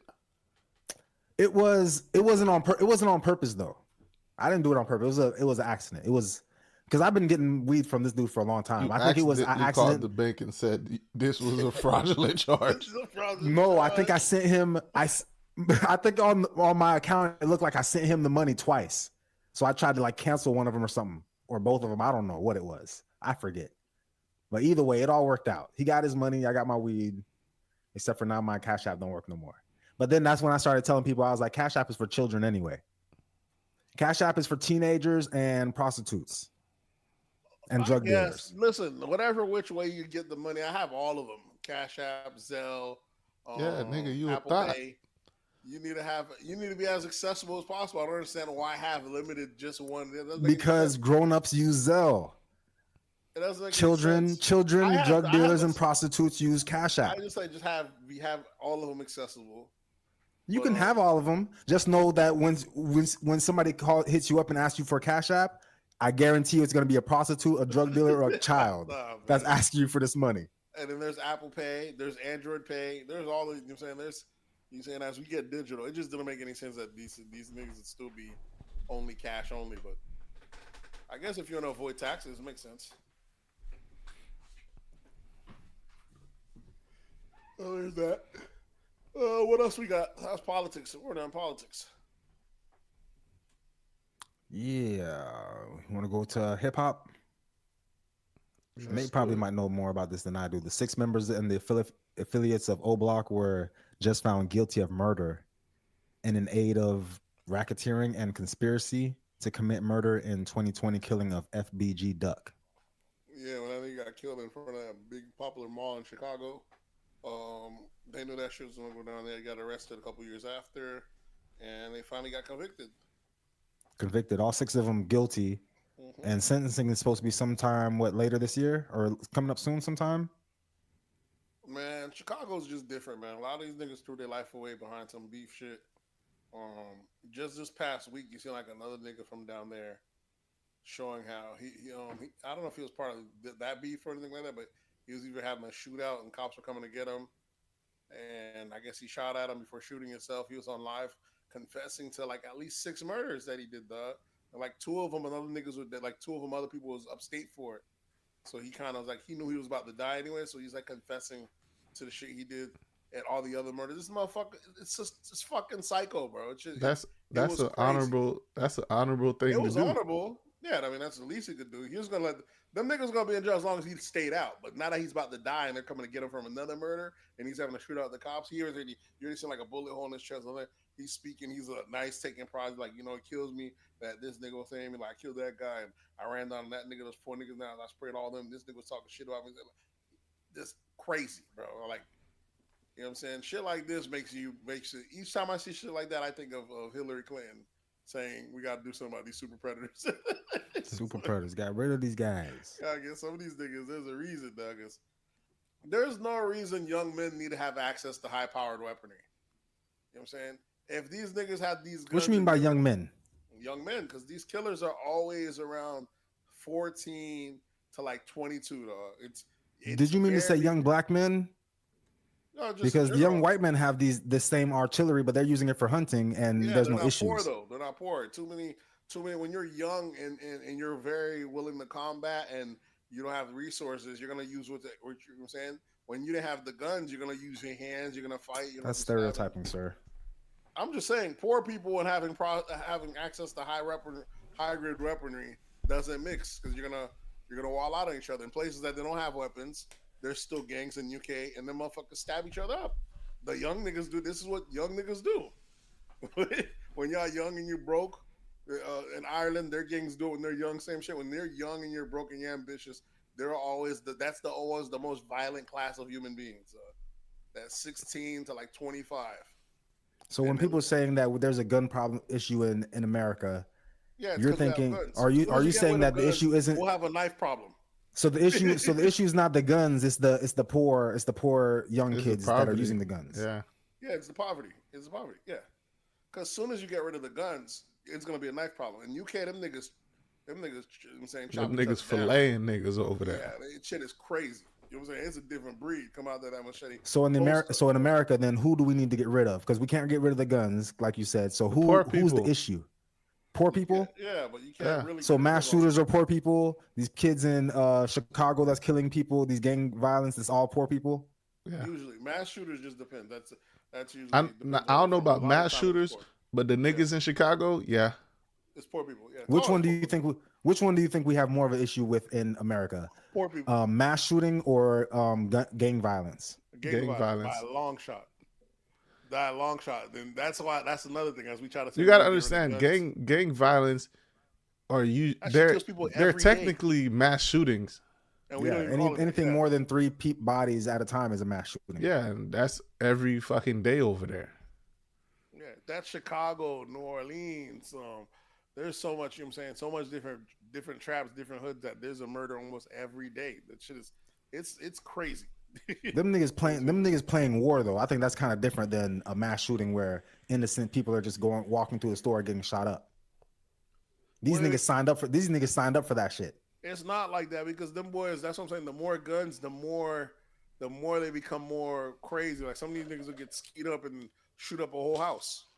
They bet for only one person, but they want in there. They're not coming for that one person. They come for that one person and shooting everyone. They could be kids in the house. All's fair in love and war. But it's not no war. War is usually what men do. Kids can't have war. They don't have no end game. They don't have no end plan. War, there's a reason. We're coming to take resources. We're gonna change.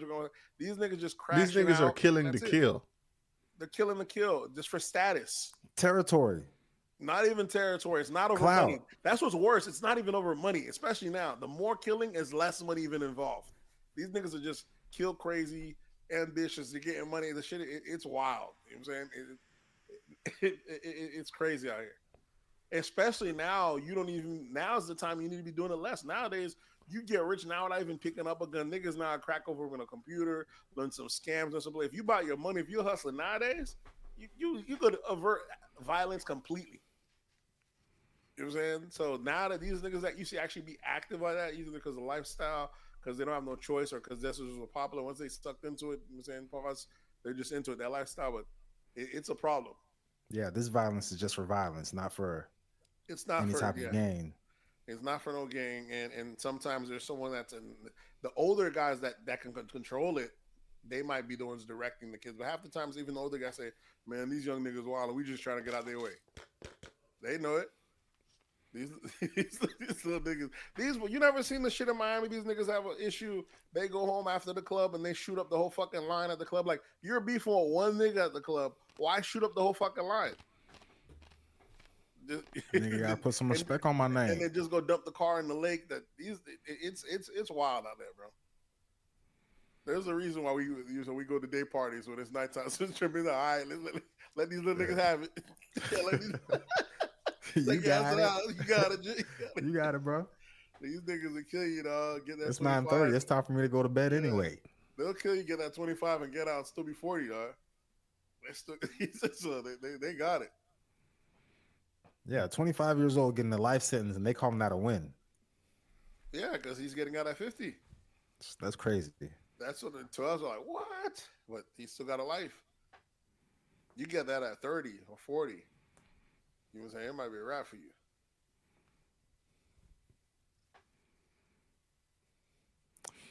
All right, what else? Young we Thug, got? Mariah the scientist, she went to go visit Young Thug this Christmas.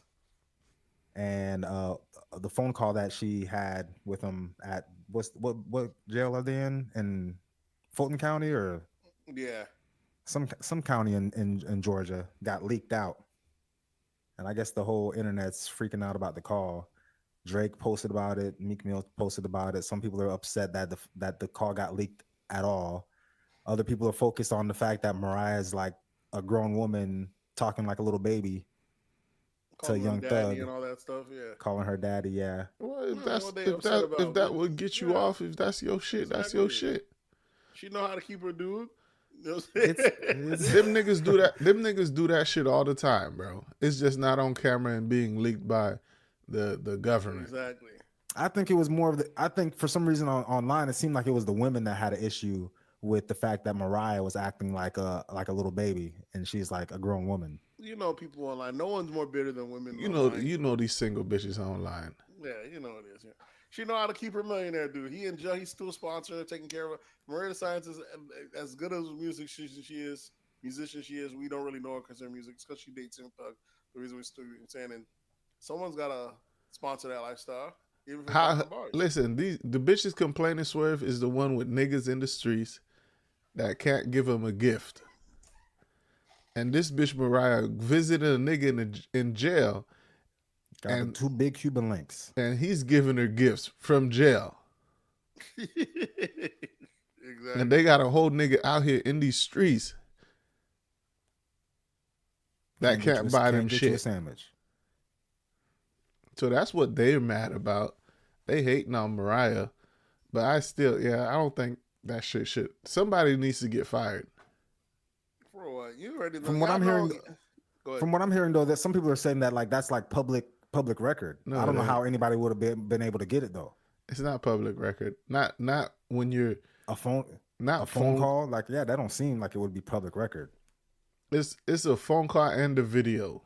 It's y'all know the state never played fair, man. They release the shit you're talking while you're in trial. Like the shit don't even make no sense. Yeah, there's a lot of shit that's going on. How am I supposed to get a fair trial? But you already know that we out here saying like we're surprised. Like you're facing a RICO charge. They're going to railroad you. They're gonna try whatever they can. Because if he beats this case, please believe someone's getting fired. Which it looks like. It looks like shit is going up for them. Yeah, it looks like they're gonna beat it. This is one of Georgia's most expensive cases. They've been trying this shit for over how long? 2-3 years now, however long? Yeah, they've been trying this shit. They spent millions, and this is how they wrapping up. They gave a lot of sweetheart deals, so a lot of people got 15-year probation, 20-year probations, crazy shit you never heard of, just so they could roll up to get to the boss. And if you don't get the boss, you're gonna look fucking thrown. And look how powerful he comes back from this. It's gonna be crazy. You talking about how powerful Thug is gonna come back from? Yeah. Oh yeah, for sure. Yeah, if he comes back for this, it's gonna be crazy because you know what I'm saying. Look how Thugger came back. I mean, look how young what's that came out and came back flaming hot. So. With snitching allegations and still came out hot. Yeah, and still. Just imagine how big Jeffrey's gonna be. Whoa. Hey yo. Pause. So. These politicians try to make their name off of them and all that stuff. And and the politician that was trying to make her name. That bitch might be going to jail. Is she the same one that's going after Trump? She's doing that went after Trump. What her name, Fanny or something? Yeah, she's gonna go after Trump right now, right? Yeah, she's the Same one that AG. brought the charges on YSL, and now Yeah, they done so caught her getting some yeah, dick so from a married dude, and gave here's that where she nigga like messed up. six hundred K in You could you deals. could you could have went after Young Thug all you wanted. That was smooth selling. You know what I'm saying? But when you go after presidents and shit, you got to come correct because they're gonna check everything. You know, she ain't so yeah. They're afraid that one of the dude she appointed to prosecute Trump is someone she's sleeping with. So they're trying to get the whole case tossed out on that strength alone. You already know she about to probably lose her job. Fucking, you know what I'm saying? Shit is crazy. But yeah, when you're in that position, yeah, because even these politicians they clout chase. So for whatever reason, they the fact that your boy got like first they said he got 10 years. Why NFL Lucci? Mm-hmm. And then I heard like apparently it's supposed to be out in like 5 months or some shit like that. Or, When I be watching these gangster movies, you know what that mean, right? If a nigga's got 10 years and out of nowhere he randomly just got three months and some probation, they say that nigga talking. If that's how you think, but this dude hasn't said anything. His side of remember his side is beefing with Thugger's group. So his side hasn't been tried or this, that, third, and they're not cooperating. So for whatever reason, I don't know, this shit's looking crazy. When the nigga say he getting out in 3 months, sounds a little different. Like he cooperating. Of course they're gonna say he's not cooperating. The media is not gonna say, oh yeah, he's cooperating, so we're gonna give him three months and some probation. The way the media works now, it's like it almost doesn't even pay to cooperate because they do expose you. That's the shit that'll make it. It's like it's a double-edged sword. You do what you're supposed to do, and you still get called a snitch. So it hasn't came out that just that yet, but apparently I thought they said he was going to get 10 years. But then that's what the academics had reported. And then later on, it was reported that he's supposed to get like 6 months or something like that. You know, he's already been there 3 years because he was in the car that was doing the drive-by. And his partner died. So he's just, he was getting charged just for, you know how that goes. Even if you are shooting at somebody, even if you're the person, even though the person you shot at didn't die, the person you was with died, you get you know how they do that one body. Mm-hmm. So they're trying to get him for that. But okay, so who's this guy that recently took a plea for 20 years that's been going all over the gram and shit? A plea for 20 years? What do you mean? Somebody in hip hop. Yeah, I forgot the dude's name, but that's what I just thought about too. When I think it was like 20 something years he got, but he's only like 25 years old, and he was calling it a win. Yeah, he was like, "Oh, niggas thought I think he's from O Block shit." And he's all niggas thought it was gonna be over for me. Yeah, that dude. Like, nigga, this shit is over for you. I think that shit was crazy. I think it took a plea, dog. A plea for 20 is crazy, bro. If you take a plea for 20, whatever they say you did, you did that shit. I mean, but only in hip hop, you got people cheering around when people see YNF Lucci getting this 4 months of like, you see what happened, niggas that open their mouth. So much of the culture is so pro criminal, it's insane. It's completely the opposite. If you go to white people saying and you see a white guy getting charged, the comments are in there probably like, oh, lock his ass up. How y'all like? They're so pro justice, like they just assume the system got it right. But us black folks, we know there might be a murder on one side or the other. Like, look at fucking Young Dolph's brother. Yo Gotti's brother got killed last, like a week before last. Mm-hmm. And all of that comment, all you see is niggas putting dolphins under the comment. Oh, up one nigga, pussy nigga, that's for Dolph. Niggas ain't even involved in the culture. So never been to Memphis a day in their life. Don't know neither one of these dudes. Yeah, and these are still two rich, successful motherfuckers that got street shit pouring on in black communities dying. We shouldn't be championing either shit, but that's so part of the culture. It's like I said, it's crazy, bro. You know what I don't like? When we know what the culture is, we know what we do. We know there's a good side and a bad side to the culture. We know there's a snitching. We know that there's rules to the game. There's a G code and all this whatever. But when somebody breaks that code, we're pointing out like the fact that they shouldn't have done it. Like it's wrong. Why are we the only ones that do this in our culture? But it's what we do. What do you mean? It's what we do. Why even mention it? And I'm only saying that because I saw you put the Dave Chappelle reacts on Cat. Yeah. And what did he say about that whole? Yeah. I'm like, bro, this is what we do. What part of the game is this? You know what part of the game it is. Coming after nothing but black folks. That's what we do. Messing up niggas' bags. Like, what part of the game is this?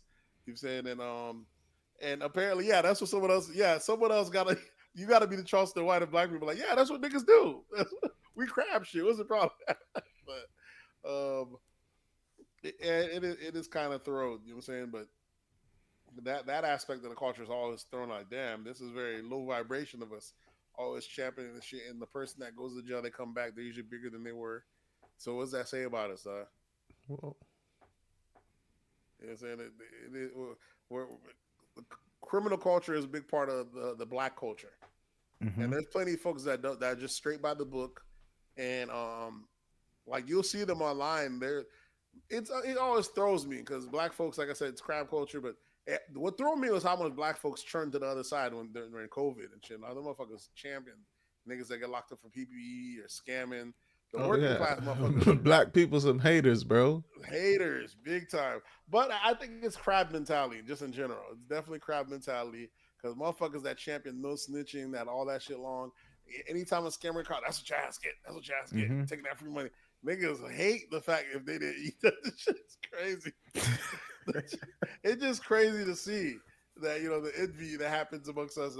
It is a byproduct of poverty, dog. You know what I'm saying? What are you gonna do, dog? Niggas hate on you. Yeah. I just don't like the fact that we always pointing it out like, yeah, okay, it's happening. Niggas is hating on each other. That's what we do. No one wants to admit that. That's it. Yeah, I know. Nobody wants to admit it, but that's what we do. That's what we've always done. Like to pretend like we're more homogenous than we are. We like to make it seem like we're all one unit.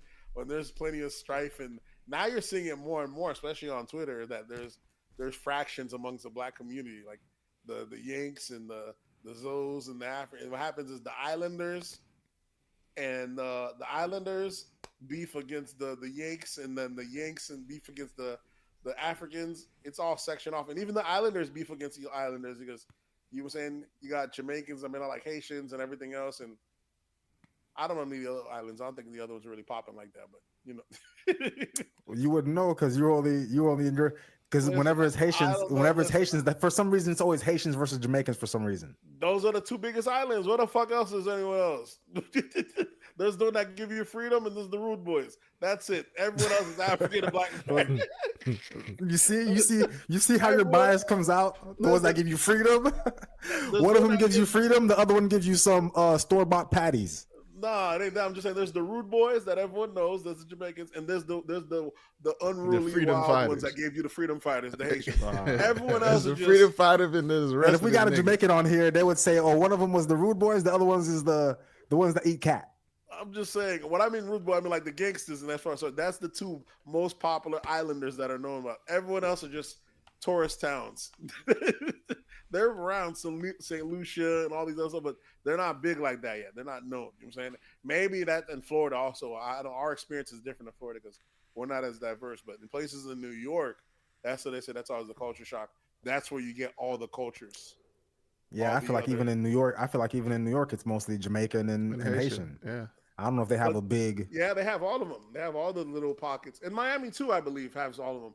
It's we grew up. Yeah, but like you said, they're not popping like that. They're not popping like that. They're not popping like the Zoes and like the Haitians and the Jamaicans. Those are the two biggest. So if there is like a little pocket of like people from like Trinidad or something, we wouldn't know about them. We just called them. We just called them Jamaicans. Yeah, they speak patois. We call them Jamaicans. But so it's only really Haitians and Jamaicans. That's it. But if you go online, they be beefing fraction online, especially with the ADOs and the familiar black. So I don't know. I think that's some CIA shit. All right, y'all niggas done left hip hop and y'all into culture wars. So next in hip hop, who would win in a culture war though? Haitians versus Jamaicans versus the Africans. Who's winning? And it's African Americans too. That's another one. Yeah, African American Yanks, Haitians. Okay, Yanks, Islands versus the Islanders versus the Africans. Who's winning? Race war. The African, that one's so fragmented too. See, that's a whole continent. So that's hard to say. It's hard. I'm gonna give it to the Haitians. That's the only group of people I know that actually won a revolution. Yeah, revolution, but they don't fight together no more. We still got it in us. Ask them That's gang the members part in that Haiti if they still fighting together. that explain Haiti exactly what happened to the guy that gave us the revolution. Though, what happened to that guy? Right after he chopped this man's head off. So that just shows you how the Haitians get done. So that history in itself is kind of crazy. All right, back to hip hop. Your boy Boston Richey faces backlash for dating a underage girl that recently turned 18. Yep. Allegedly dating an underage girl who recently just turned 18. Allegedly. But we do know she just turned 18. Yeah. And they're not denying that they was dating. Yeah, and her mom even came out and said, "I don't know y'all so pressed." You know what I'm saying? Her mom. Yeah, mind your business. Mind your business. And people were talking about, the mom was also the problem. He probably, he's been grooming her. If he's 26, 24, 26, whatever it is. How old is he? He can't be that. He was that young and they complaining? Yeah, you know what I'm saying? He's definitely in his 20s. Lower 20s? Or no older than 26. Let me look it up. Because if he's 23, 24, bro, y'all motherfuckers is bugging. So he was dating her, he's 24.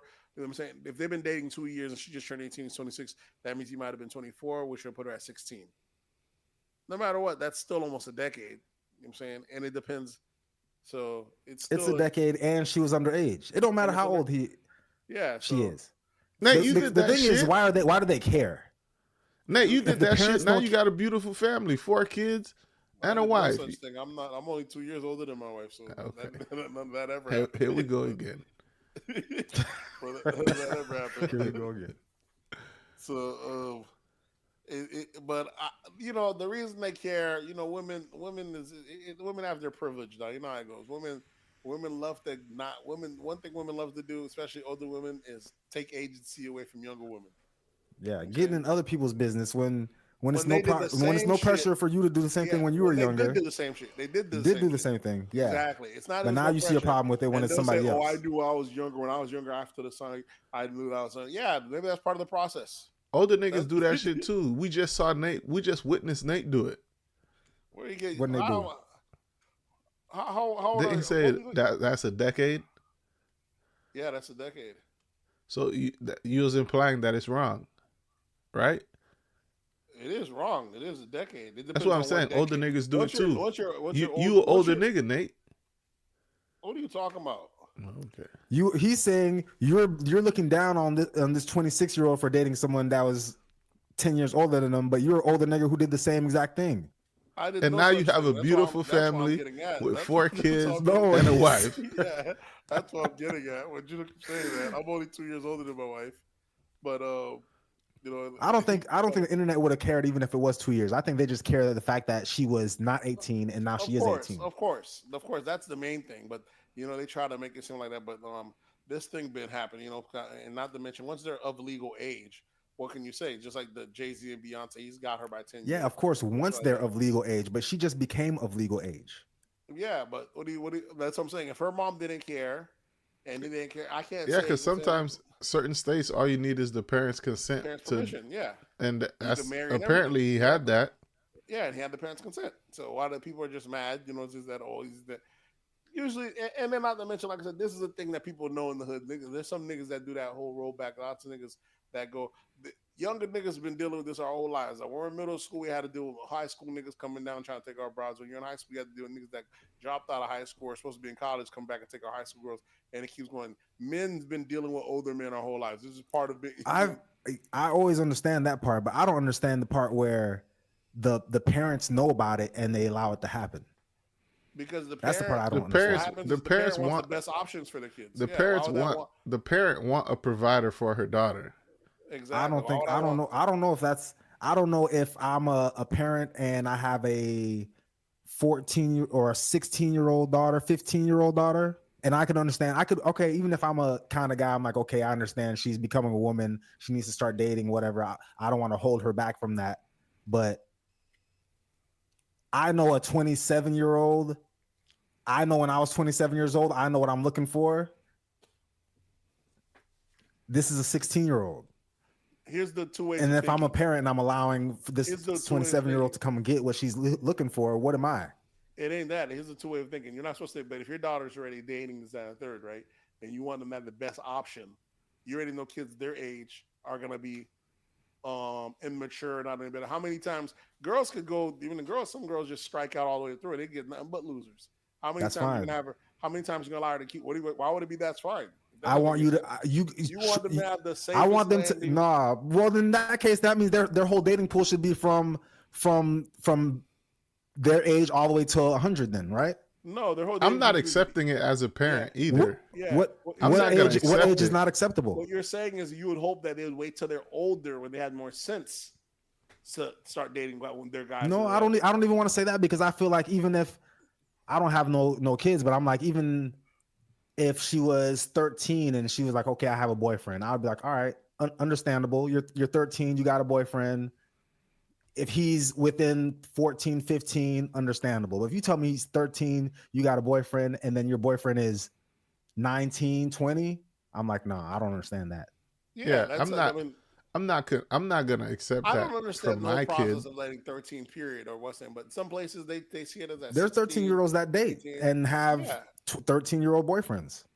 Yeah, but even that to me is kind of throwed. But you know, no, it's not because you knew dudes that was fucking at the age of 14, 15, 13. That's a problem. That's not regular. What we were doing. Yeah, I see. That's a problem. Standard. You know exactly. See, you know, dudes that was fucking at 13, 14, 15. Mm-hmm.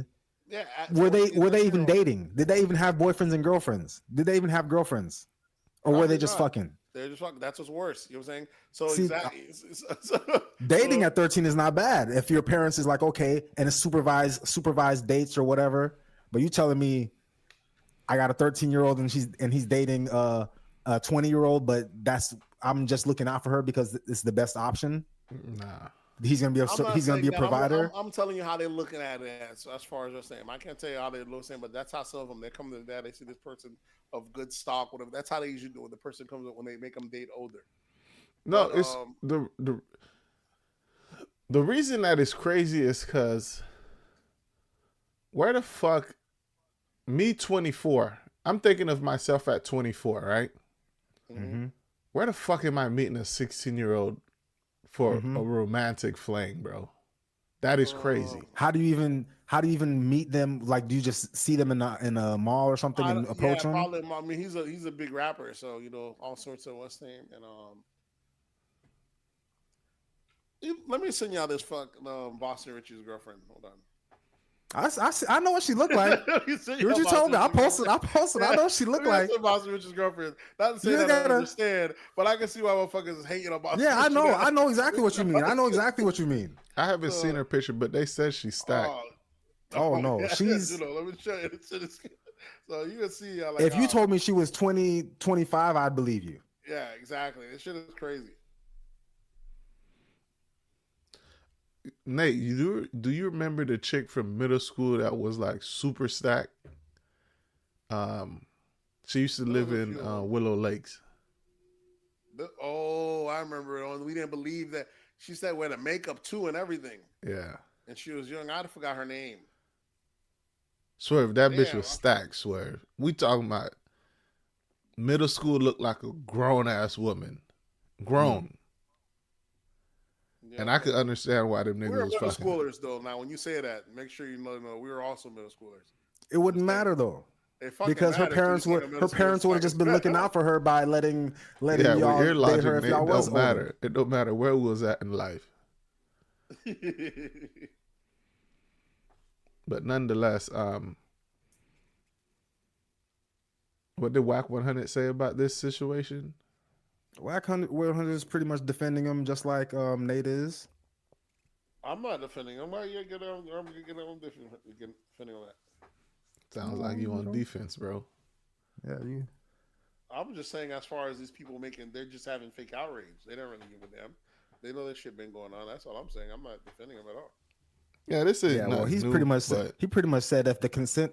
Wack said if the legal age of consent is 16 or 17, the man did nothing wrong legally. Morally, you guys might look at it wrong and be like, okay, maybe he's grooming by finding an underage girl or a younger girl. I don't even understand this term grooming. Isn't that what you're supposed to do with women? That's what I Groom thought.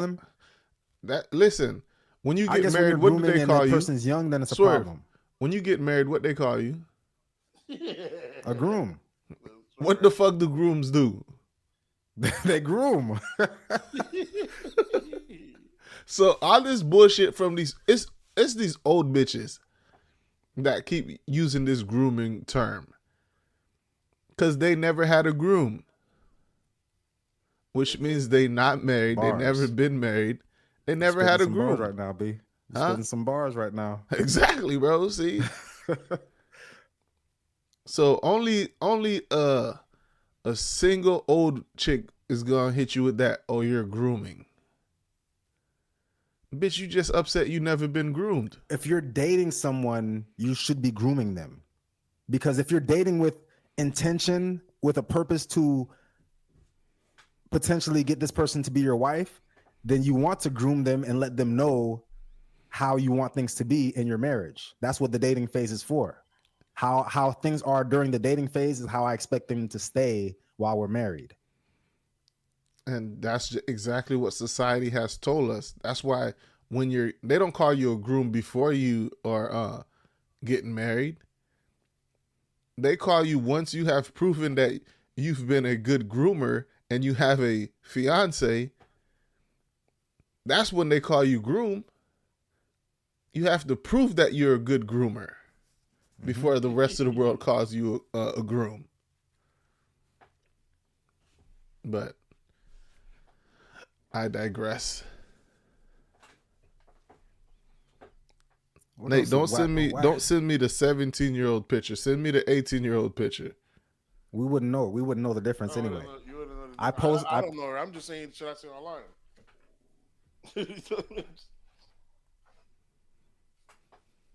I posted a picture on our page, and then people was liking it and stuff. I'm like, I don't know if y'all should be liking this because I know she just turned 18. I don't know when this video was made, so y'all like it. Y'all on discretion. Oh, this is an adult, bro. You see her? What's she wearing? The black jumpsuit. Some green shit. Black jumpsuit was the crazy one. Yeah, I can't find it. I was the one I was trying to find you. But I couldn't find that. I just said over the green. I sent it to you too, sir.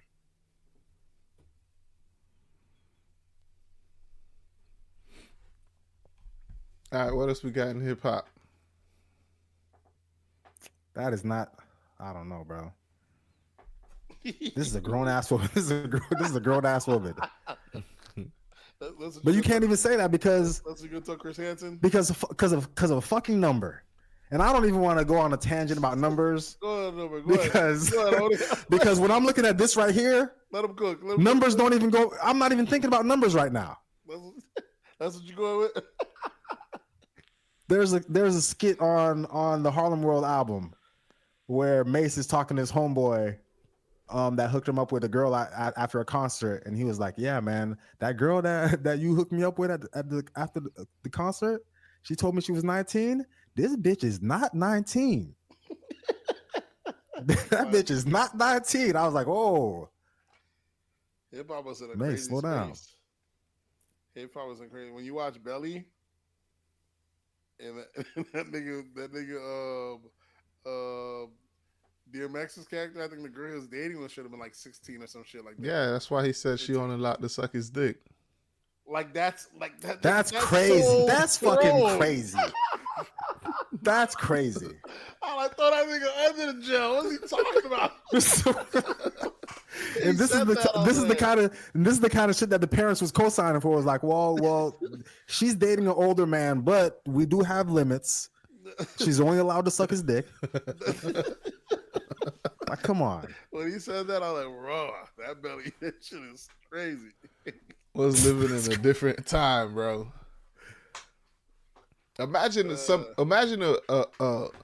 a movie come out like Belly nowadays. How much backlash that shit would have got. It wouldn't come out. But that's why I don't like the fact that if you're gonna be real, if you're gonna have it, it's almost like if you're gonna do a show, almost like Power and shit like that. You can't fake these dynamics happen in the hood. Do they still happen in the hood? They don't just happen in the hood. These shit dynamics happen everywhere. Elvis Presley was fucking like a 13-year-old when he was It's like not that 23.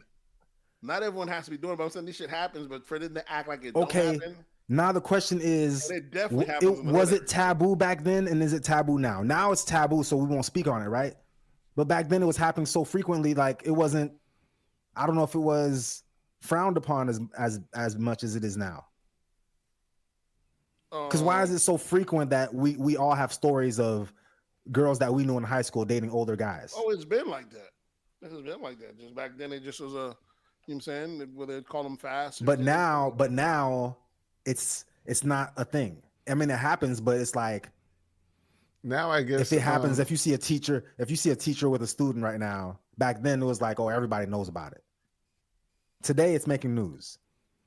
Yeah, I guess they're saying the newer generation are just victims. Back then, we wasn't calling a 13-year-old boy smashing his 24-year-old teacher a victim. Facts. Now, we calling everybody a victim. Because you hear stories about dudes saying, oh yeah, I lost my virginity at the age of 13. So back then, they'll be like, oh yeah, nigga was smashing at the age of 13, 14. Now you tell them that you lost your virginity at the age of 14, they're going to say that you got molested. The girls will come out and say, oh, he got molested. And some guys say, yeah, he was molested. Like, we're in a different era. You know what I'm saying? Shit is, you know what I'm saying? We're more soft, because the guys, these same guys that 20 years ago would have told you, oh yeah, I lost my virginity at 14. Today they're saying, oh yeah, I was molested when I was 14. I don't know if those guys are saying. Niggas want to be victims. I think it's those same guys. Listen, niggas want to be victims. Now they want to be victims because it's cool to be victims. Back then it was cool to be a 14-year-old busting nuts. Yeah, so shit. It's culture. Because now Charlamagne will tell you, oh yeah, I was molested from the age of so and so and so and so. But back then he wasn't saying that. He was saying, oh yeah, I was having sex at the age of whatever. Yeah, bro. Motherfuckers want to be victims nowadays, bro. Shit is crazy.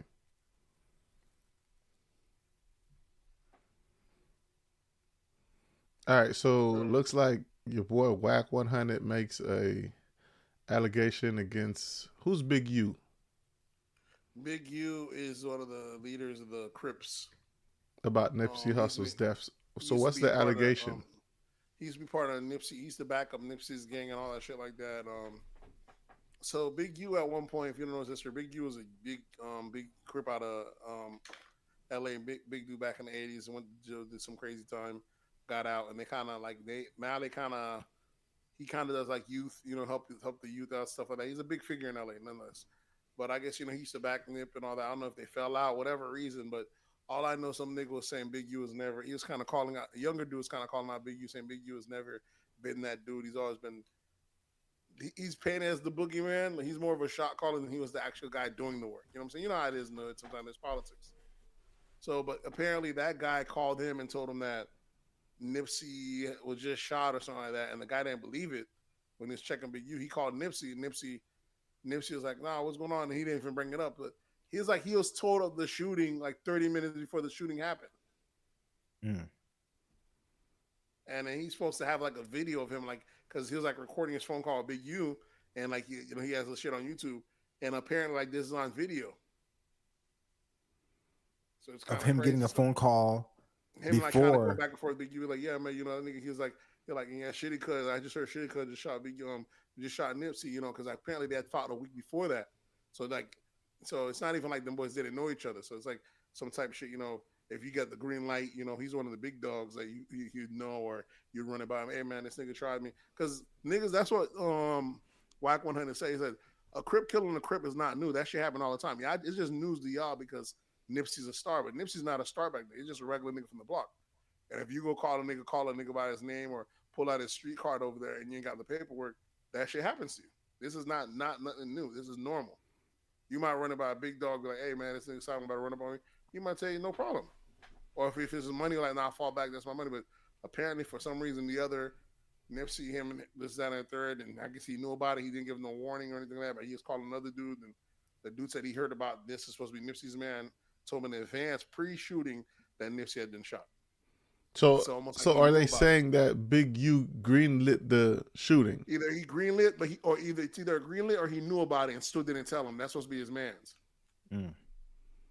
But apparently he fell out at the time. They're going over some dispute things and all that stuff. And then I remember a little bit after that, there was some nigga saying he had some kind of sex tape of either Nipsey and his BM that was unflattering or some shit like that or something like that.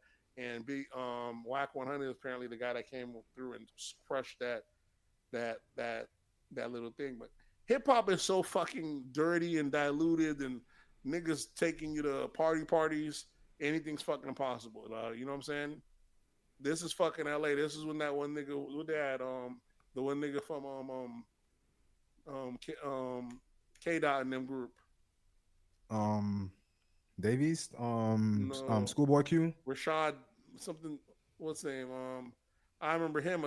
A sex tape came out of him. Niggas, he was had 2 Chinese niggas going down on him. Another tape of him going down on fucking. I like these niggas is living. The shit be wild in LA, and the extortion game is real. And I don't know how much these niggas covering it, but I can't even tell. But there's the money. It's a lot of shit that goes down, and like you said, and no one's bigger than the program. I just said, if you ain't paying, you out of here. So they be doing gay shit in LA. All sorts of shit in LA. I'm talking about that nigga was doing gay shit and he got extorted because of the gay shit. If you're not doing, it's not everybody in LA is doing gay shit. I don't know. But if you're doing gay shit, you're gonna get extorted. You're gonna get extorted. For sure. You're gonna get extorted regardless in LA, because that's no different than what Jeffrey Epstein was doing. You know what I'm saying? Who knows what a nigga might slip in your drink and slip you up. Now I got a photo of you, and now I got you. I got you. They're saying that's what Epstein was doing at islands. You go to that island, you chill, this, that, and third, and now he got you with a minor. You might get a massage, whatever it is. Now it's done. Now I own you. So it's same things happen to celebrities, is that you know what I'm saying? So in hip hop, the shit's crazy. There's a shakedown. There's all sorts of shakedown. So I don't know what's happening, but apparently that was one of the things where you think you can drug somebody and make them do gay shit? What do you mean? Like, cause the nigga they caught with the Chinese guy sucking his dick, it's not like he was unconscious. But they could have niggas doing shit to you though. That's still gay. Ain't like the crowd gonna say, "Oh man, I seen the video. You got raped and let him slide." Not if he got raped. I'm talking about this nigga was conscious. This nigga was holding the camera. Even if you're raped, or you are doing the penetrating, if it gets out, you're gay. That's how it is with black folks. You know that. They don't give a damn if you're raped. If you're knocked out, once the videos out there, your career's over with. So it's as simple as that. But for whatever reason, but I don't know. I don't think you're understanding what I'm saying. What? The guy wasn't drugged. The nigga was fully conscious. He's just gay. Yeah, that guy. I don't think that guy was. Rashad Evans. But I'm telling you, other people in other cases. I'm just saying, what's name? Like in the Epstein's case, like they might not be into kids, but you get drunk or drugged, and then somebody throw a kid in your lap, take a picture. What can you say then? Depends what they called what's that nigga name? Boston Richey little girlfriend a kid. She is a kid. If she's under 17, see, that's what I'm talking about. See, these numbers is a crazy. You know, me and Nate, we're not good with numbers, but numbers is a crazy thing. When you see somebody in a jumpsuit like that, and then you tell me a number like 16, come on, that don't compute to me. You gotta hit him with the she got an old soul. She got an old soul. She been here before.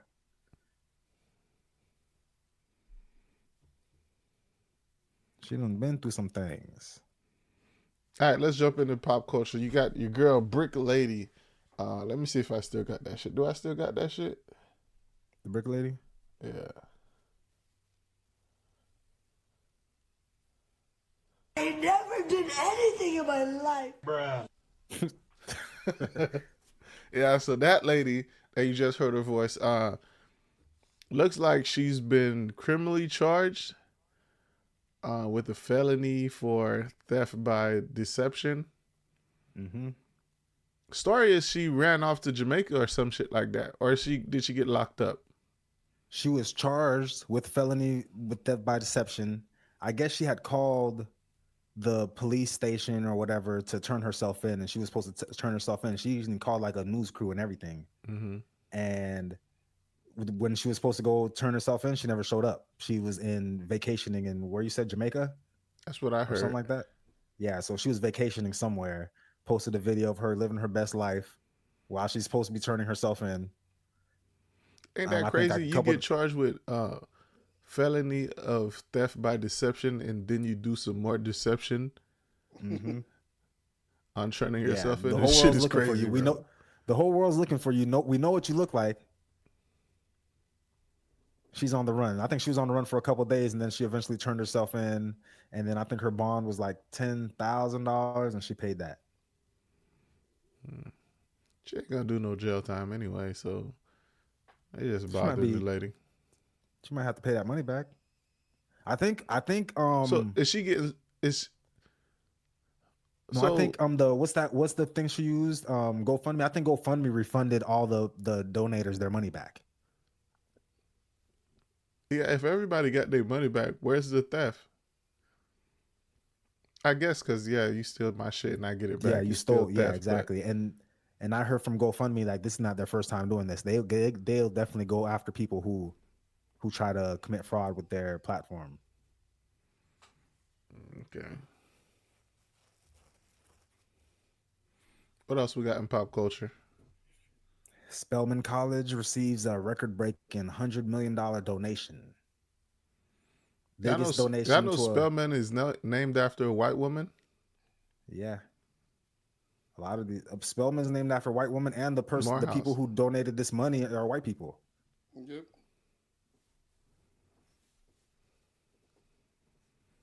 That's See, crazy. there's no racism in America. Not when you got not when you got a black institution named after a white woman. Yeah, so that means there's no racism, right? That's just like how I live on a street named after a Southern white general. Yeah, you live on a street of a named after a veteran. Get that right. That's a veteran, A nigga. veteran for the side who fought against our country. A veteran's a veteran, my boy. I guess you could call Hitler a veteran too, then, huh? Was he ever in the wars? Did he ever fight? Yeah. I don't know if he fought himself, but he was the leader of a war. Yeah, you're right. Just the He's a commander general. in chief. Yeah, I guess to the Army Germans? forces, he's a veteran. Veteran. Veteran's a veteran, B. Goat out here. So you said the 1 million, the 100 million came from a white family, or Yeah, definitely white lady. Something Striker. So she's like a billionaire, and her husband's also a billionaire or millionaire. I think she might have more money than her husband. I'm not sure. For some reason they don't have the same last name. But they're both from two wealthy families, and I don't know why she decided to donate $100 million. I'm sure there must be some type of benefit in it for her. Spellman gonna be up? Yeah, I want to do. Now see, we too old. We washed now, bro. Do what? A trip to Spelman? Spellman homecoming or something, but we too old for that. That ain't no problem. Ain't no numbers. Numbers just what are numbers? What are numbers? Yeah, What is 365 days? that's what Robert said. Why did we stop there? Why is there even a calendar? If we get rid of the calendar, all the shit that we're talking about won't even make sense. Okay, Robert. I prefer Pied Piper. Yeah, did he? He never said that. I was just wild. What? I prefer Pied Piper instead of. Nate, what you got to say about Dave Chappelle and Cat Williams? Dave Chappelle was I thought we brought it up already when he said that he actual part of the game is that he was going at it with D-Ray. So what's the story, bro? I don't know this story. That's what we're trying to get. No, it wasn't a it's story. pretty much They were on stage and he was talking about, man, like if I told you some of the stories would even Cat was done to me, that shit would break your heart. I don't see me coming out here every day. Is that the part of the game is that? Yeah, pretty much Chappelle was upset that Cat wanted to air out all these other black comedians, and he didn't have nothing to say about no white people. Not only that, he was just saying in general. That's the thing. No, that's not no in general. That's what he said. He said he didn't have nothing to say about white people, but he wanted to tear down his own black peers. That's what he said. See, that's cap. I would call cap on that because he definitely talked about the white comedians Joe Rogan pushing. But they didn't hear that part, right? He said like six comedians that was named. He was talking about white comedians there. He said not like six comedians that aren't as funny. He didn't say no one's name. He just six comedians. He's saying, but nonetheless, he said the six comedians that Joe Rogan are pushing. Yeah, he didn't. We know Joe Rogan is pushing white comedians. He didn't mention their names, and it's not true because Dave Chappelle been on Joe Rogan plenty of times. You know what I'm saying? But there's a difference between being on his show and the comedians that he's pushing. Those are his homeboys. It's not that he's pushing. He doesn't push anyone. He has like Nate 5 or 6 homeboys that are. Where's the friendly? Who am I gonna call my regulars? This guy doesn't. This guy's not plugged into nobody, right? He doesn't. No one owns him. He doesn't push nobody. He doesn't get no kickback. It's his own show. That's why it's so big. So he has the same usual friends that he kind of rotate from, and every now and then he introduces other plugs and other people. It's not like there's comedians that Joe Rogan pushes. That frequent his show that has been there more than 3 times. Yes. Yeah, his friends. Those are people he puts on. So what? Cat mentioned that. That's him mentioning the white comedians. Is that not? That's not pushing them. And he didn't mention their names. They're just saying 6 was. I don't understand how Nate doesn't see that's not pushing them.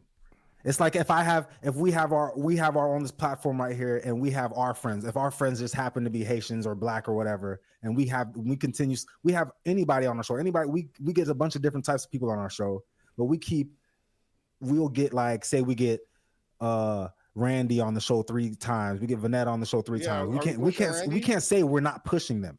Randy's been on the show 3 times. Are we pushing Randy? Exactly. But if someone says we are, yes. So that if he was selling something, these are friends that have contacted the show. It's not pushing. Pushing is something when you're trying to get the person on. You're trying to say, this is pretty. Yeah, for hopping on things. Same thing. Exact same thing. Yeah, giving them a platform to speak. When I have this big platform like Joe Rogan does, and then I'm letting you come onto my huge ass platform all the time and push your name and your comedy. That's giving somebody. That's what I'm saying. It's not pushing the same. Nate, that's like you saying DJ Envy didn't push Caesar. No, that's his friend. Completely different. I'd say that's his friend. Think of who's that's his friend, Nate. That's his friend. Think of who's a regular on Brilliant Idiots, like Wax. Are you gonna say that? Are you gonna say that Andrew Schultz was pushing Wax? Yeah. I would say that. Yes. If everybody, because I didn't even know Wax until I started watching Brilliant Idiots. Fine. That don't mean that means he's pushing Wax. Because now I see Wax on Bully and the Beast. I see him on other things that came from me originally seeing him on with Brilliant Idiots. I would say pushing would be you get someone on there to sponsor to do something. Wax was just there in an episode. So let's say like what's the other one black DJ dude? What's his name? That be on that show? The one Charlamagne tried to put on. Charlamagne tried to put some young boys on there. Those are the ones he tried to push. Mike Jones, that's what I'm calling a push. When you have your regular friends that you're with all the time, every now and then hopping on an episode, that's not pushing them. They're there. They're not even pushing any out. They're not even pushing any product. I guess you don't want to call it pushing because you already have this platform and they're just your friends. They're a guest. But you don't realize your platform is so big. And he does realize that because he does have that, and those guys don't go over there and exploit it. Them guys be out there not even be doing shows and still don't go on Rogan. You know what I'm saying? It'd be different if there was actual push. Like Rogan's a big name when you can actually get on there. And Juno could fix his face however he wants because y'all niggas always looking for something racist. But there's a reason why this racist. We're talking about pushing. We're talking about pushing. What does that have to do with racism? I think that Joe Rogan's show is so big that whoever he puts on his show, he's pushing them. But when you put the same person on your show 3-4 times, you can't tell me that it's kind of not. And it's not like they're not saying it's not like they're not saying their profession when they're on your show. Yeah, and they're not introduced as a comedian. Yeah, at the end of the show, what you got going on? What you doing for the next couple of weeks? Oh yeah, I got shows in New York, Nashville, Dallas, whatever. But That's that's a not push. pushing. There's plenty of that, and there's some that you just did that day, that weekend. What do you got going on this week? This other, they're not there to promote a show. Yeah, It's not but like the Breakfast Club. there's millions of people watching you and listening to Yeah, you. but that's So them- either way, that's it's a them- push. But that's different than saying you're pushing. Regardless, his platform could push you, but that don't mean that's That's exactly what it is. Your platform that's is pushing. not- that's You not- coming but onto that's- my show, period, is pushing you. Because I Okay, don't. but- Because just because you're my friend, don't mean you have to come on my show. Well, he said he's pushing the same 6, right? Which is a lie. It's not pushing. How about all the people that actually come on there when they're doing a rollout? Those are being pushed.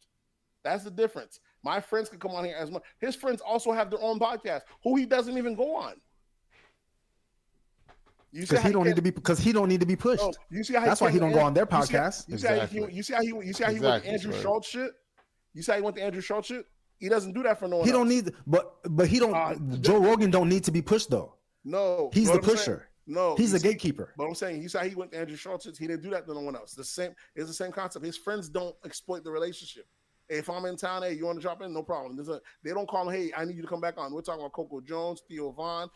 I already know like the 5 or 6 they're talking about. These are big name comedians. These are they don't call. So why do you think Why do you think as soon as he said the 6 comedians that Joe and Rogan are pushing, you already know automatically exactly knew who he's who he talking was about? talking about? Because I'm a Joe Rogan. I watch the Joe Rogan show. So you that's know why who you Joe push Rogan this. is pushing. I know the narrative. He has an actual friend. But there's no narrative there's no in media space that Joe Rogan out here has a blockade or cover. This is the guy that always puts people on. That's the narrative that goes on. Only Cat Williams. Swerve, can didn't I tell obviously you say- Nate and his wife are white people pushers, and they'll don't see defend white that. people to the death? I mean. Remember if when you I have told you this victim- about if you have Adele? if you Remember have when I victim told you this mentality- about Adele and if you have Beyonce? if you have victim mentality, you're gonna always look You for see, a right or now wrong. it's I'm a now person that- I'm doing it with the victim Because mentality. How You did hear you turn this? this to white? You turned this into a color thing, right? Or I'm No, talking you about niggas guys put did friends with on. you guys did when you You're the guys one- when you just brought said up white Dave people. I didn't even bring Chappelle. up color. You did when you said Dave Chappelle said, "Why is he only naming black people?" So when you say that, you're not bringing up color. What do you mean? Did Dave Chappelle not bring up Dave color? Chappelle. So you saying me and Chappelle? Yeah, because he did not bring up no actual black people. He's not calling no white folks. He didn't actually throw no white folks under the bus. He didn't actually say what they're doing or not call them talentless or nothing like that. He was riding on black folks trying to fuck up their money. Same shit. And then at the same time, also when the interview started, he's saying that these other comedians that he spoke on came on Shay Shay's show and spoke on him. These other white comedians wasn't speaking on Cat, so why would I be speaking on them? That's the thing, Why would bro. what reason would he have to speak on Niggas these white just pick and comedians? choose. Swerve. Cat Williams doesn't compete with these white characters. When he goes into a casting call, these white comedians are not there. None of those white comedians were in the room with him auditioning for Friday. This is None the of these same. white comedians are trying to be a pimp. This is the same bullshit like when motherfuckers say black on black crime. Like crime isn't fucking about proximity. Yeah, of course I'm gonna kill black people because this is black people I have beef with. I don't have beef with these white people. I'm not even around them. Exactly. It's about proximity. Cat Cat Williams wouldn't is have- not around these white motherfuckers. So why is he gonna be wouldn't talking have- about them? He don't have Yeah, he don't have they're not personal competing. he don't have personal relationships or dealings with these people that you guys wanted him to talk about. So Dave Chappelle full of shit on that one, bro. That's what I say. You want him to point at these white folks, but he don't have no problem with these white folks. Those are not his. That's not his competition. And I mean, and that's not even a bigger thing. Like it's like also Charlamagne say, y'all always point out the puppet that's always doing it. Why do y'all actually point out the actual person making the puppet do it? Why not call out their names? I don't want to hear shit from Charlamagne, bro. I mean, it's the same concept. It's the same concept. Blaming the guy next to you that's doing the work, but not blaming the actual guy that's paying him to do the work. Why not call that guy's name if you actually have an issue? See, Cat's always saying that he could tell that they're against him, they're going after him, but he never say who the they is. When it's a black person, he got the name. When it's a system, it's a they. It's a they. You can't go against the system. You a black man just like me. You know. But you can go against your own people. Yeah. See, this is what I was talking about before.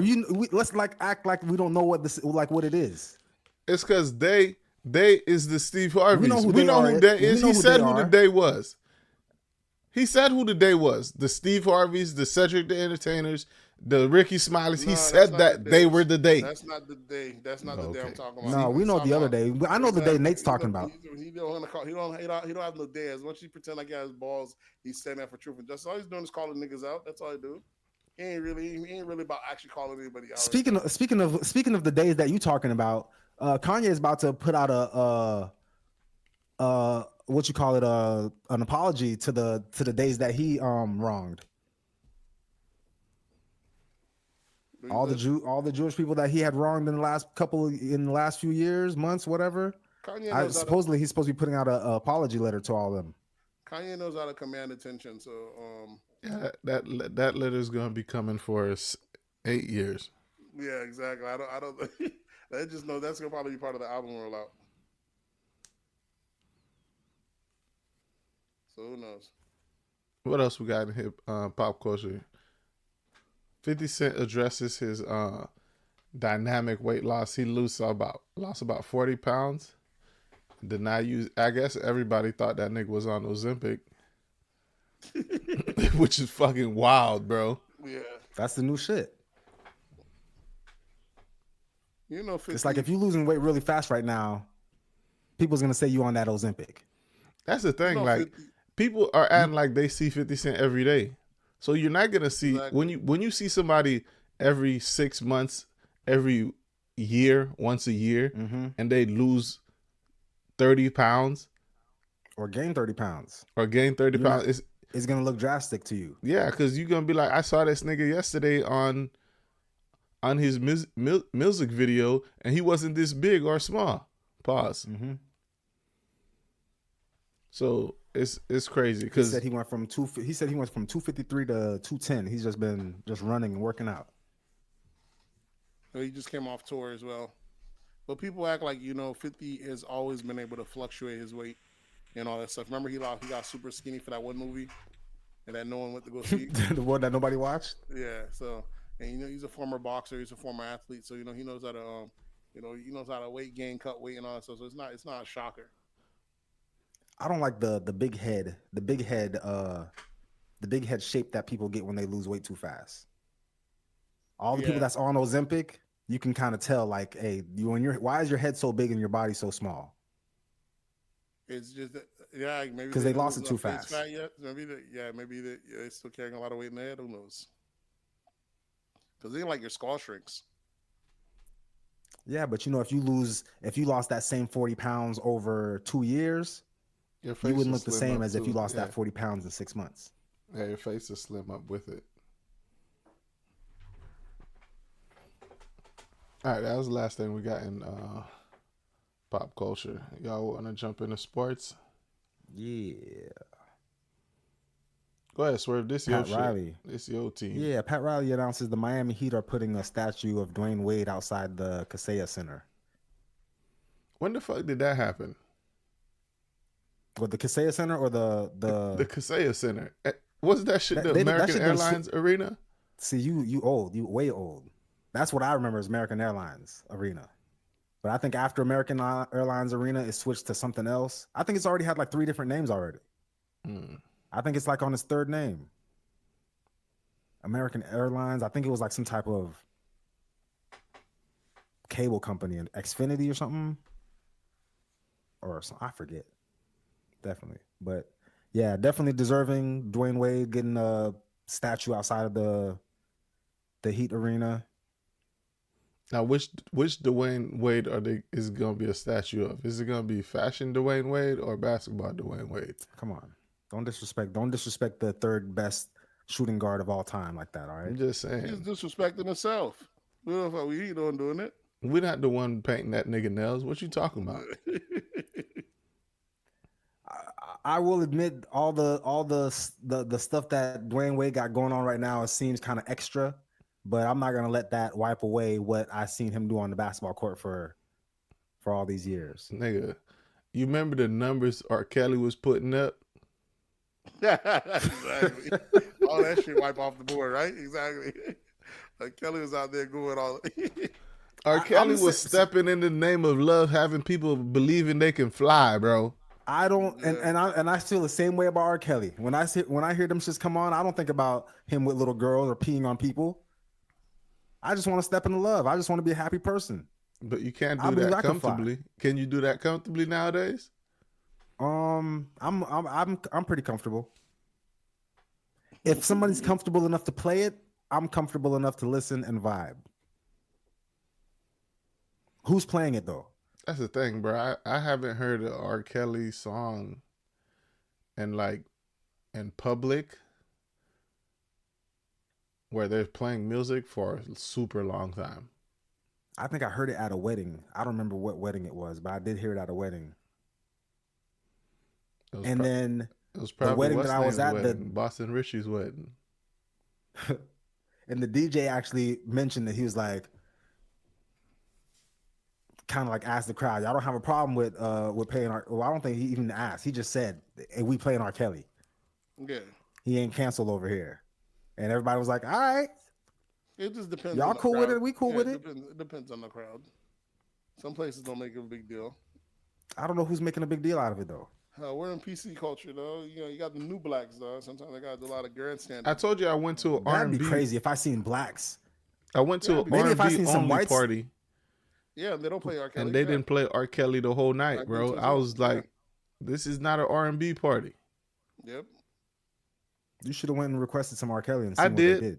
I did. The host said they can't do it. They can't do it. Why? I guess their platform is too big. So they don't want the backlash, but I definitely did request some R. Kelly. They'll tell me, nah, we ain't doing that, bro. Sometimes I hope that. Sometimes I'd be thinking like, man, what if we get big enough that we can get backlash? Is that a good problem to have, or is that a bad problem to have? Good and bad. It's a good and yeah, like they said, good. Mostly, it's a good problem to have. I guess I would say majority is a good problem to have Because you can get canceled and not even have money. Say like, for example, I have a clip. I was gonna make a clip from our last episode. I haven't posted it yet, but it was when we were talking about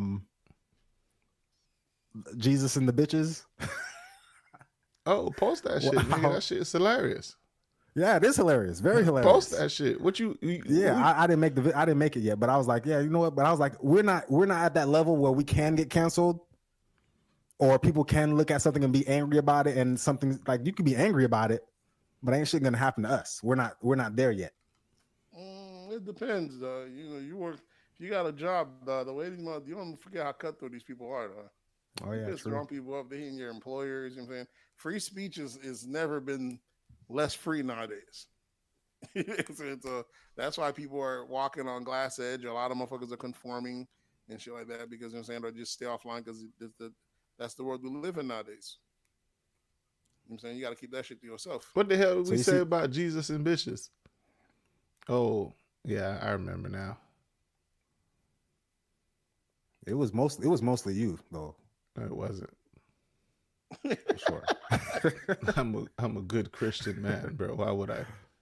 Like try to run it back. You said that nigga turned water into wine and he ain't got no bitches. It's crazy. That's a valid question, bro.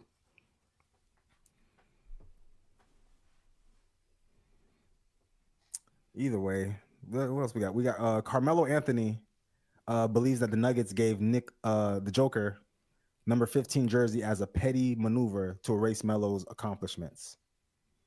What do y'all feel about that?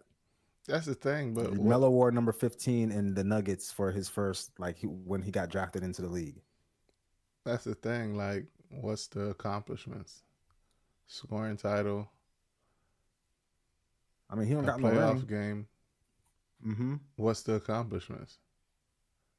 That needs to be wiped out. Maybe just his name in general. Before Joker got there, who was the best Nugget of all time? Carmelo. Probably Carmelo. But when somebody better comes, you move to second place. Yeah, but why did they give him that number? Of all the numbers you could have given him, why that same number? The people when Joker got drafted, What Melo's saying is that you shouldn't have even allowed him to take that number. That's the thing. Like, You think anybody's gonna be wearing number 3 in Miami anymore?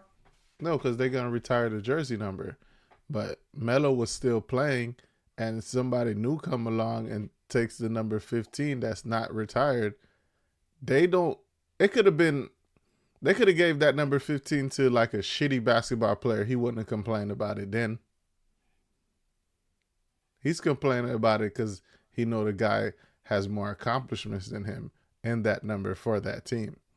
But if it was a bench player that got number 15, you think he would have been complaining? I think he wanted the jersey retired regardless. I think any great player was to leave a team would hope that the team no longer. Because you got to think of a trash team in a small market. Think of a team like Giannis, like with Milwaukee. Just got them like their first ring in a long time. But there's a difference If Giannis between leaves, what Melo did and Giannis did. If Giannis leaves the Bucks right now, you think the Bucks will let somebody else wear 34? No, but there's a difference. What? Because he got them a ring? Yes. That's the whole goal of you bringing players to your team, is to try to get that ultimate. But there are plenty of other teams. Perfect example, Udonis Haslem. He's not the main guy that got Miami those rings, but ain't nobody else going to be wearing number 40 in Miami. That number's retired. Nobody. And he's not. And he wasn't even the guy. Swerve. But I'm saying he wasn't even. Who the fuck wants to be a basketball player wearing football numbers? Is that a thing? You think they're against that? He's talking that shit right now. People don't care about numbers like that no more. Luka wears number 55. Dirk wore number 44. Great players wear crazy ass numbers. Nah, not really. You gonna make it pop? Yeah, some of them. Not really. You can only name not really, but it's a new thing. What do you call? It depends on what you call a crazy number. Any number over like 38 is crazy. Over 38? 45. 45 definitely is a number because Jordan wore 45. Jordan didn't want to wear 45. He wore it though. Donovan Mitchell's still wearing 45. We know the numbers niggas want to wear when they're younger. I mean, playing ball is usually lower numbers. Yeah, the guards. The guards usually want the lower numbers. Yeah, ain't nobody want to wear number 40. That's why they can retire with no problem. Nobody want to wear that shit.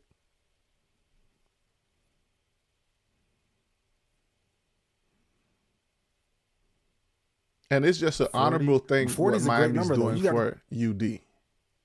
You got to think 40 though. If you're a young basketball player and and you're trying to think about marketing wise, the number 9, number 30, number 45, number 12, number 0, those are all numbers that's going to be quotable numbers. You asking to be put in a rap song. I'm sure Curry got plenty of references in his with his 30. I know Rondo got plenty of references with his 9. It's honorable what Miami's doing, but do you think it's deserving of the and I'm the perfect person to speak on Heat culture because I know UD is a big part of Heat culture, and the way that the Heat play, their intensity on defense, he's one of the guys who instills that into the new players that's been coming for the last 10 years. So when you say Heat culture, you're talking about UD, you're talking about Eric Spoelstra, you're talking about Pat Riley, those 3 guys. And whatever they teach the other guys. Alonzo Mourning. And Alonzo Mourning. Alonzo Mourning is like Pat Riley's right-hand guy. So when Pat Riley's gone, Alonzo Mourning is going to be the next guy to keep that whole Heat culture alive. Is his jersey retired? Mourning, yeah. Mourning's jersey's retired. Wade's retired in Miami. Shaq's number's retired. And UD's number's retired. You think they're going to retire number 6? LeBron's. Well, 6 is retired everywhere. But that's Bill Russell's number 6. Okay. Bill Russell's number 6 got retired league-wide. Unless you're already wearing number 6, like LeBron, You can keep it until you're gone. No new players are wearing number 6.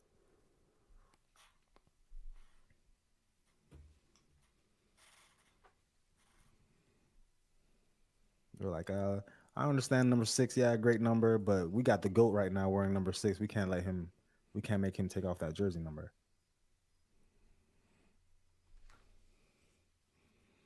All right, what else we got in sports?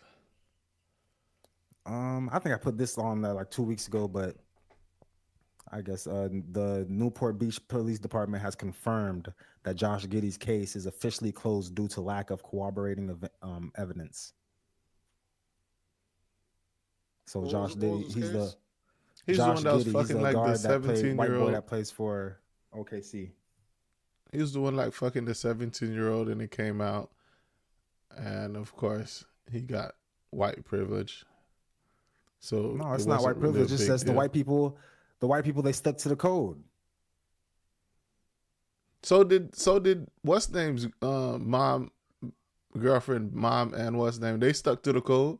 Still backlash. We're not in the white space, so we don't even know what white people are saying right now. Because I know this for a fact. Every stadium that Josh Giddey goes to, this guy's getting booed, and it's not just by us. So I'm assuming the same way that we talk about Boston Richey or how black people's hating on Boston Richey's girl, I'm sure in the white community they're talking bad about Josh Giddey right now and his girl. You think so? Probably. I'm thinking there's probably hating ass white girls that's talking shit about Josh Giddey's girlfriend right now, or ex-girlfriend, or whatever she was. Same issues. We wouldn't know because we're not in those circles. We just think it's only black people being crabs to each other. We don't even think that it's possible that a white person could be a crab to another white person. What you say, Nate? What was it? White people what? White people can't backstab. You said what? Josh Giddey. Do you think Josh Giddey is receiving backlash from his white community? Yeah. Probably not.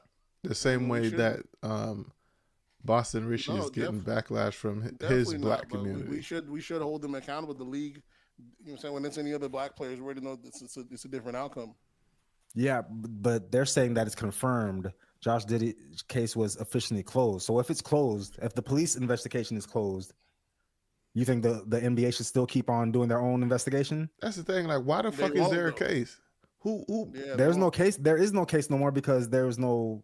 That's what I'm saying. There shouldn't have been a case in the beginning. Watch there end up being a case on Boston Richey and this nigga go to jail.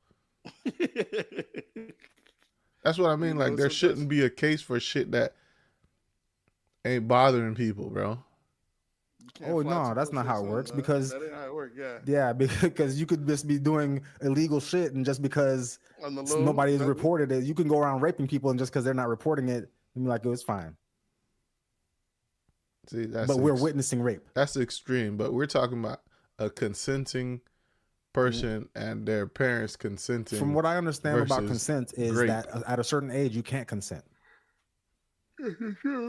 Well, in most states, legal age to consent is 16 or 17. Most states? I don't know about that. Because the number states. I've always known my whole life was 18. I don't know where the 16 came from. That you talking about? No, like the number I've known my whole life was 18. Technically, 2 14-year-olds having sex with each other is illegal. Yeah. Technically. Because they can't consent at that age. But 2 17-year-olds fucking each other would not be illegal because they're allowed to consent to such activities. With each other because they're both underage. But now if you get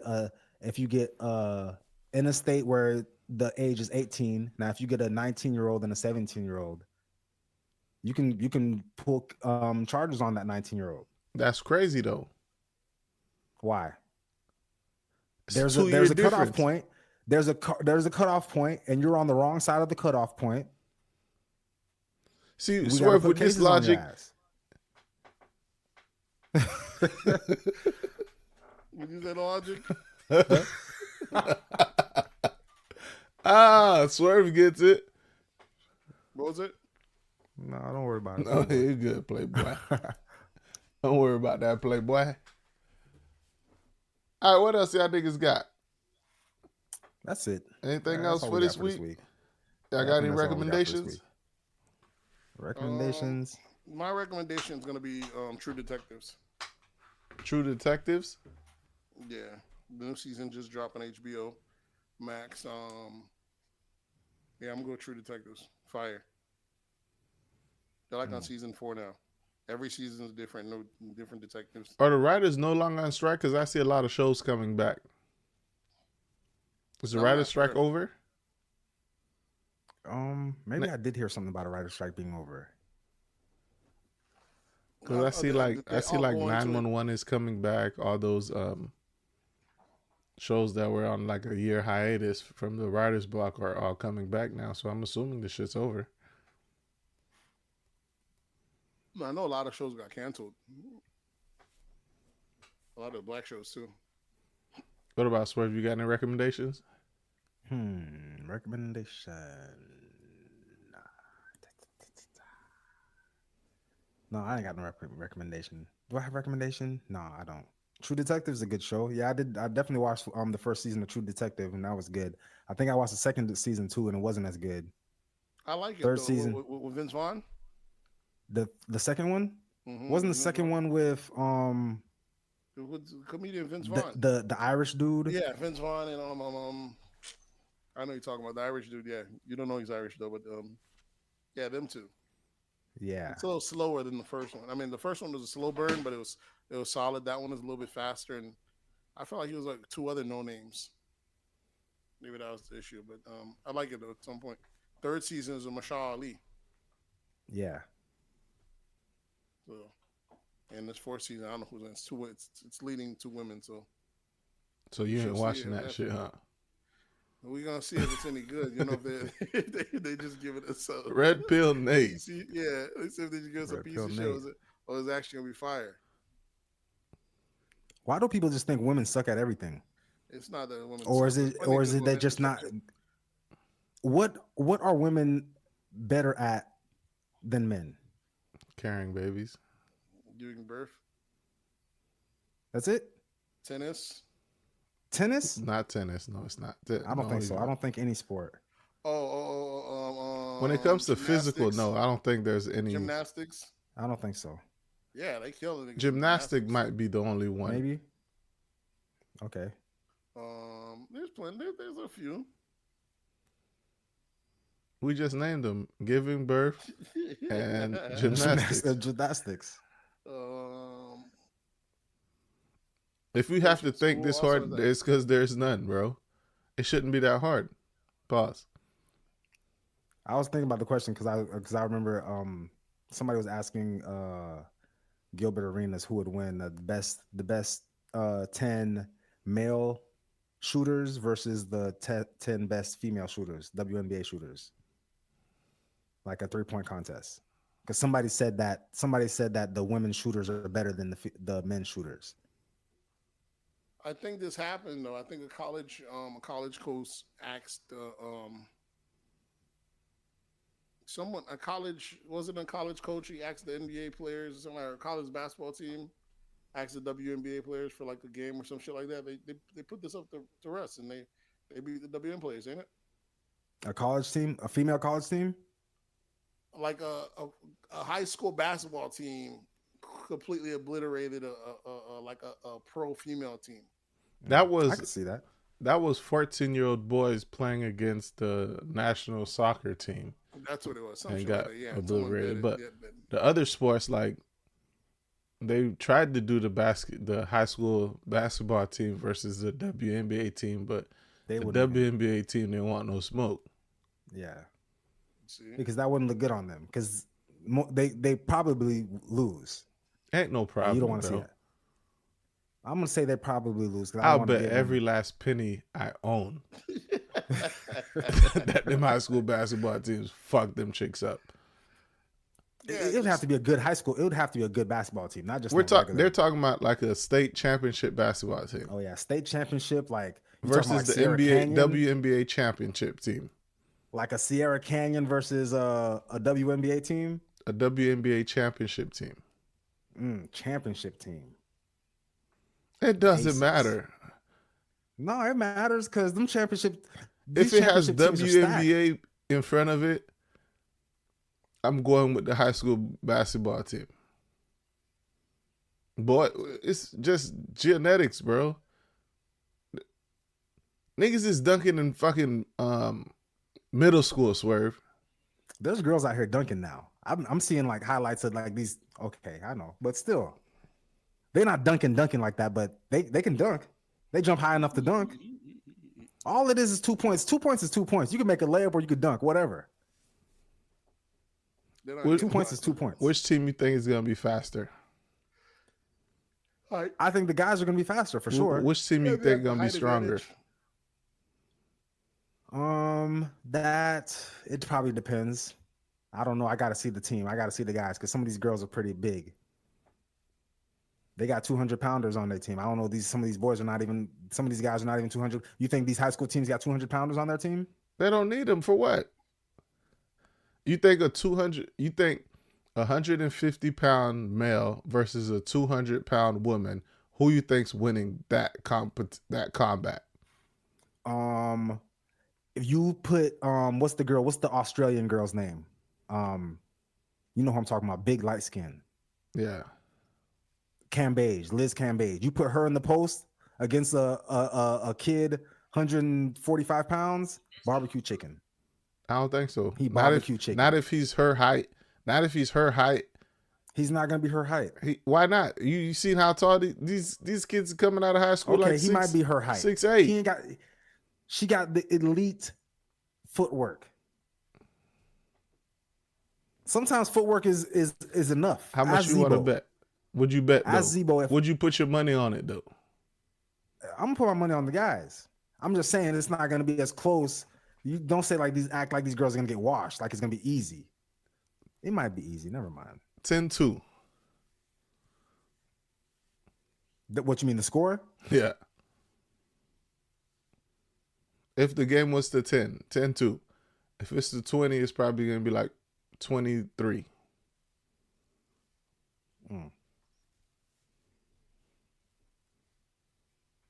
But yeah, they got to give this rest up, bro. Like it's just biology, bro. Biology has nothing to do with shooting, though. The greatest shooting contest I ever seen from female or male was from a female. Just last year, Sabrina Ionescu. I was watching this girl shoot. I was like, this is crazy. I seen Steph Curry shoot, and I was not as impressed as when I seen this girl shoot. Was it This girl did not miss. Which three was it though? It was Is the WNBA 3 different from the NBA 3? Yeah. Well, then it might have been WNBA 3 then. That's what I'm saying. Niggas is shooting from the logo regularly nowadays. I'm talking about five balls at 5 different spots, just like they do in the shooting contest, in the 3-point contest. Even though it was a step in. A shootout might be different, but we're talking about a full basketball game, and these women ain't winning. Juno's talking about even the shootout. Nah, shootout's different. Shootout's different. That's like saying some girls are snipers. A target shooting a gun type shit. Yeah. Okay. So you telling me a team with Sabrina Ionescu on there who's hitting threes from Steph Curry range. Remember, when you're playing basketball, you got to be able to get off your three. Mm-hmm. She could get it off. Not at a regular clip like she would in the WNBA. I don't know why you disrespect. NBA is still in the title of it. Just because there's a W in front of it don't mean nothing. She's still a hooper. That W kind of gives you an L, huh? Just saying. There's an NBA in front of it, but it's a business that's in the red every year. With the NBA there, the NBA never in the red for a long time. But with that W in front of it, it brings them into red every year. That's because they don't have enough. They don't have enough support. That's all it is. I told you they get a team in Tampa. I'm gonna be there. I'm gonna be at the games. What Florida team do they got? None. He ain't gonna be there, bro, unless them tickets are like $3. And if they wearing some short shorts, You see, he got a And sex. gotta be off- You and got to gotta be off objectify that. him. Why can't you just go for the talent? I can go for the talent too. But it would help if I. You think women is going to male basketball games for the talent? Yeah, These women that sometimes. these women you be seeing in the front row at Golden State games, at New York Knicks games. You think they're there for the talent? They there the same reason why I'm going to be there. They're there for the same reason you'd be at an NBA game. That's what you're saying. No, the same reason I'll be at a WNBA game. the short I shorts? just got to make For the sure, short my shorts. boy. I just got to make sure. Liz Cambage. What's the girl for the Lakers? The short one that played for the Lakers. Which one? Tia Tia Cooper. Yeah, that one. Yeah, that one. Listen, There's a few. There's you a know few. that's There's a few baddies. that's what's the name's ex-wife, right? Who? Dwight Howard. Oh, really? Yeah. No. Yeah, bro. I thought Dwight Howard was married to that girl like Roxy or Rox. Tia Royce Cooper. something, Yeah. Google it right now, bro. Tia Royce is Cooper, his mama. Dwight Howard. They were married for like a year or some change. The girl that's Tia Cooper, that girl. Yes, nigga, the one that plays for the Sparks, I believe. She seems kind of young though. She's at the legal age you were talking about earlier. I guess. Yeah, but they were dating and got married. But let me see. My recommendations, I only got recommendations for Floridians. Come November, cast that ballot. Even if you got an early vote, cast that ballot for the shit we looking for in Florida. The recreational. Yeah, let me know because I'm not fucking with politics this year. When it's time to vote, let me know when it's time for me to go out there and stand in line for something that's important. That Biden shit, I'm staying at home for that. Trump, DeSantis, whoever, Nikki, whoever they got, I'm staying at home for that. They could have it this year. The next 4 years, I'm gonna just call it a wash. I'm gonna just say it is what it is. All right, folks, y'all know what to do. Hit us up on That's Absurd Pod on Instagram. That's Absurd Podcast on Twitter. That's Absurd Podcast on Facebook. Right? Correct. Yeah. And That's Absurd Pod on, did I say Instagram? What do y'all niggas need to take this outro over, bro? I told you write it down for me. I can take it over. All you gotta do is pre-record it. I could take and over the add intro it on the too. fucking back end. That's all you gotta do. On the So we have button. an That's intro. what I'm about to do, bro. I'm about to get a button. That's for what you this said shit. before. Just record it right. How you do your buttons? You record a button and just record it and then you just hit the button. Now I could do it live, so I'm gonna just do it continuously till it's good, and then I'll just add it. Well, But all right, folks, y'all know what to do. Hit us up on That's Absurd Pod on Instagram, That's Absurd Pod on Twitter, That's Absurd Podcast on Facebook, and you can always drop an email at That's Absurd Podcast at gmail.com. And you know the voice line is always open. All you gotta do is look through them show notes, go down to the bottom. There'll be a sign that says leave message here. Click that, it'll bring you to the site. You drop that voice message. Let us get some feedback. You know what time it is. We out. Oh yeah. Yeah.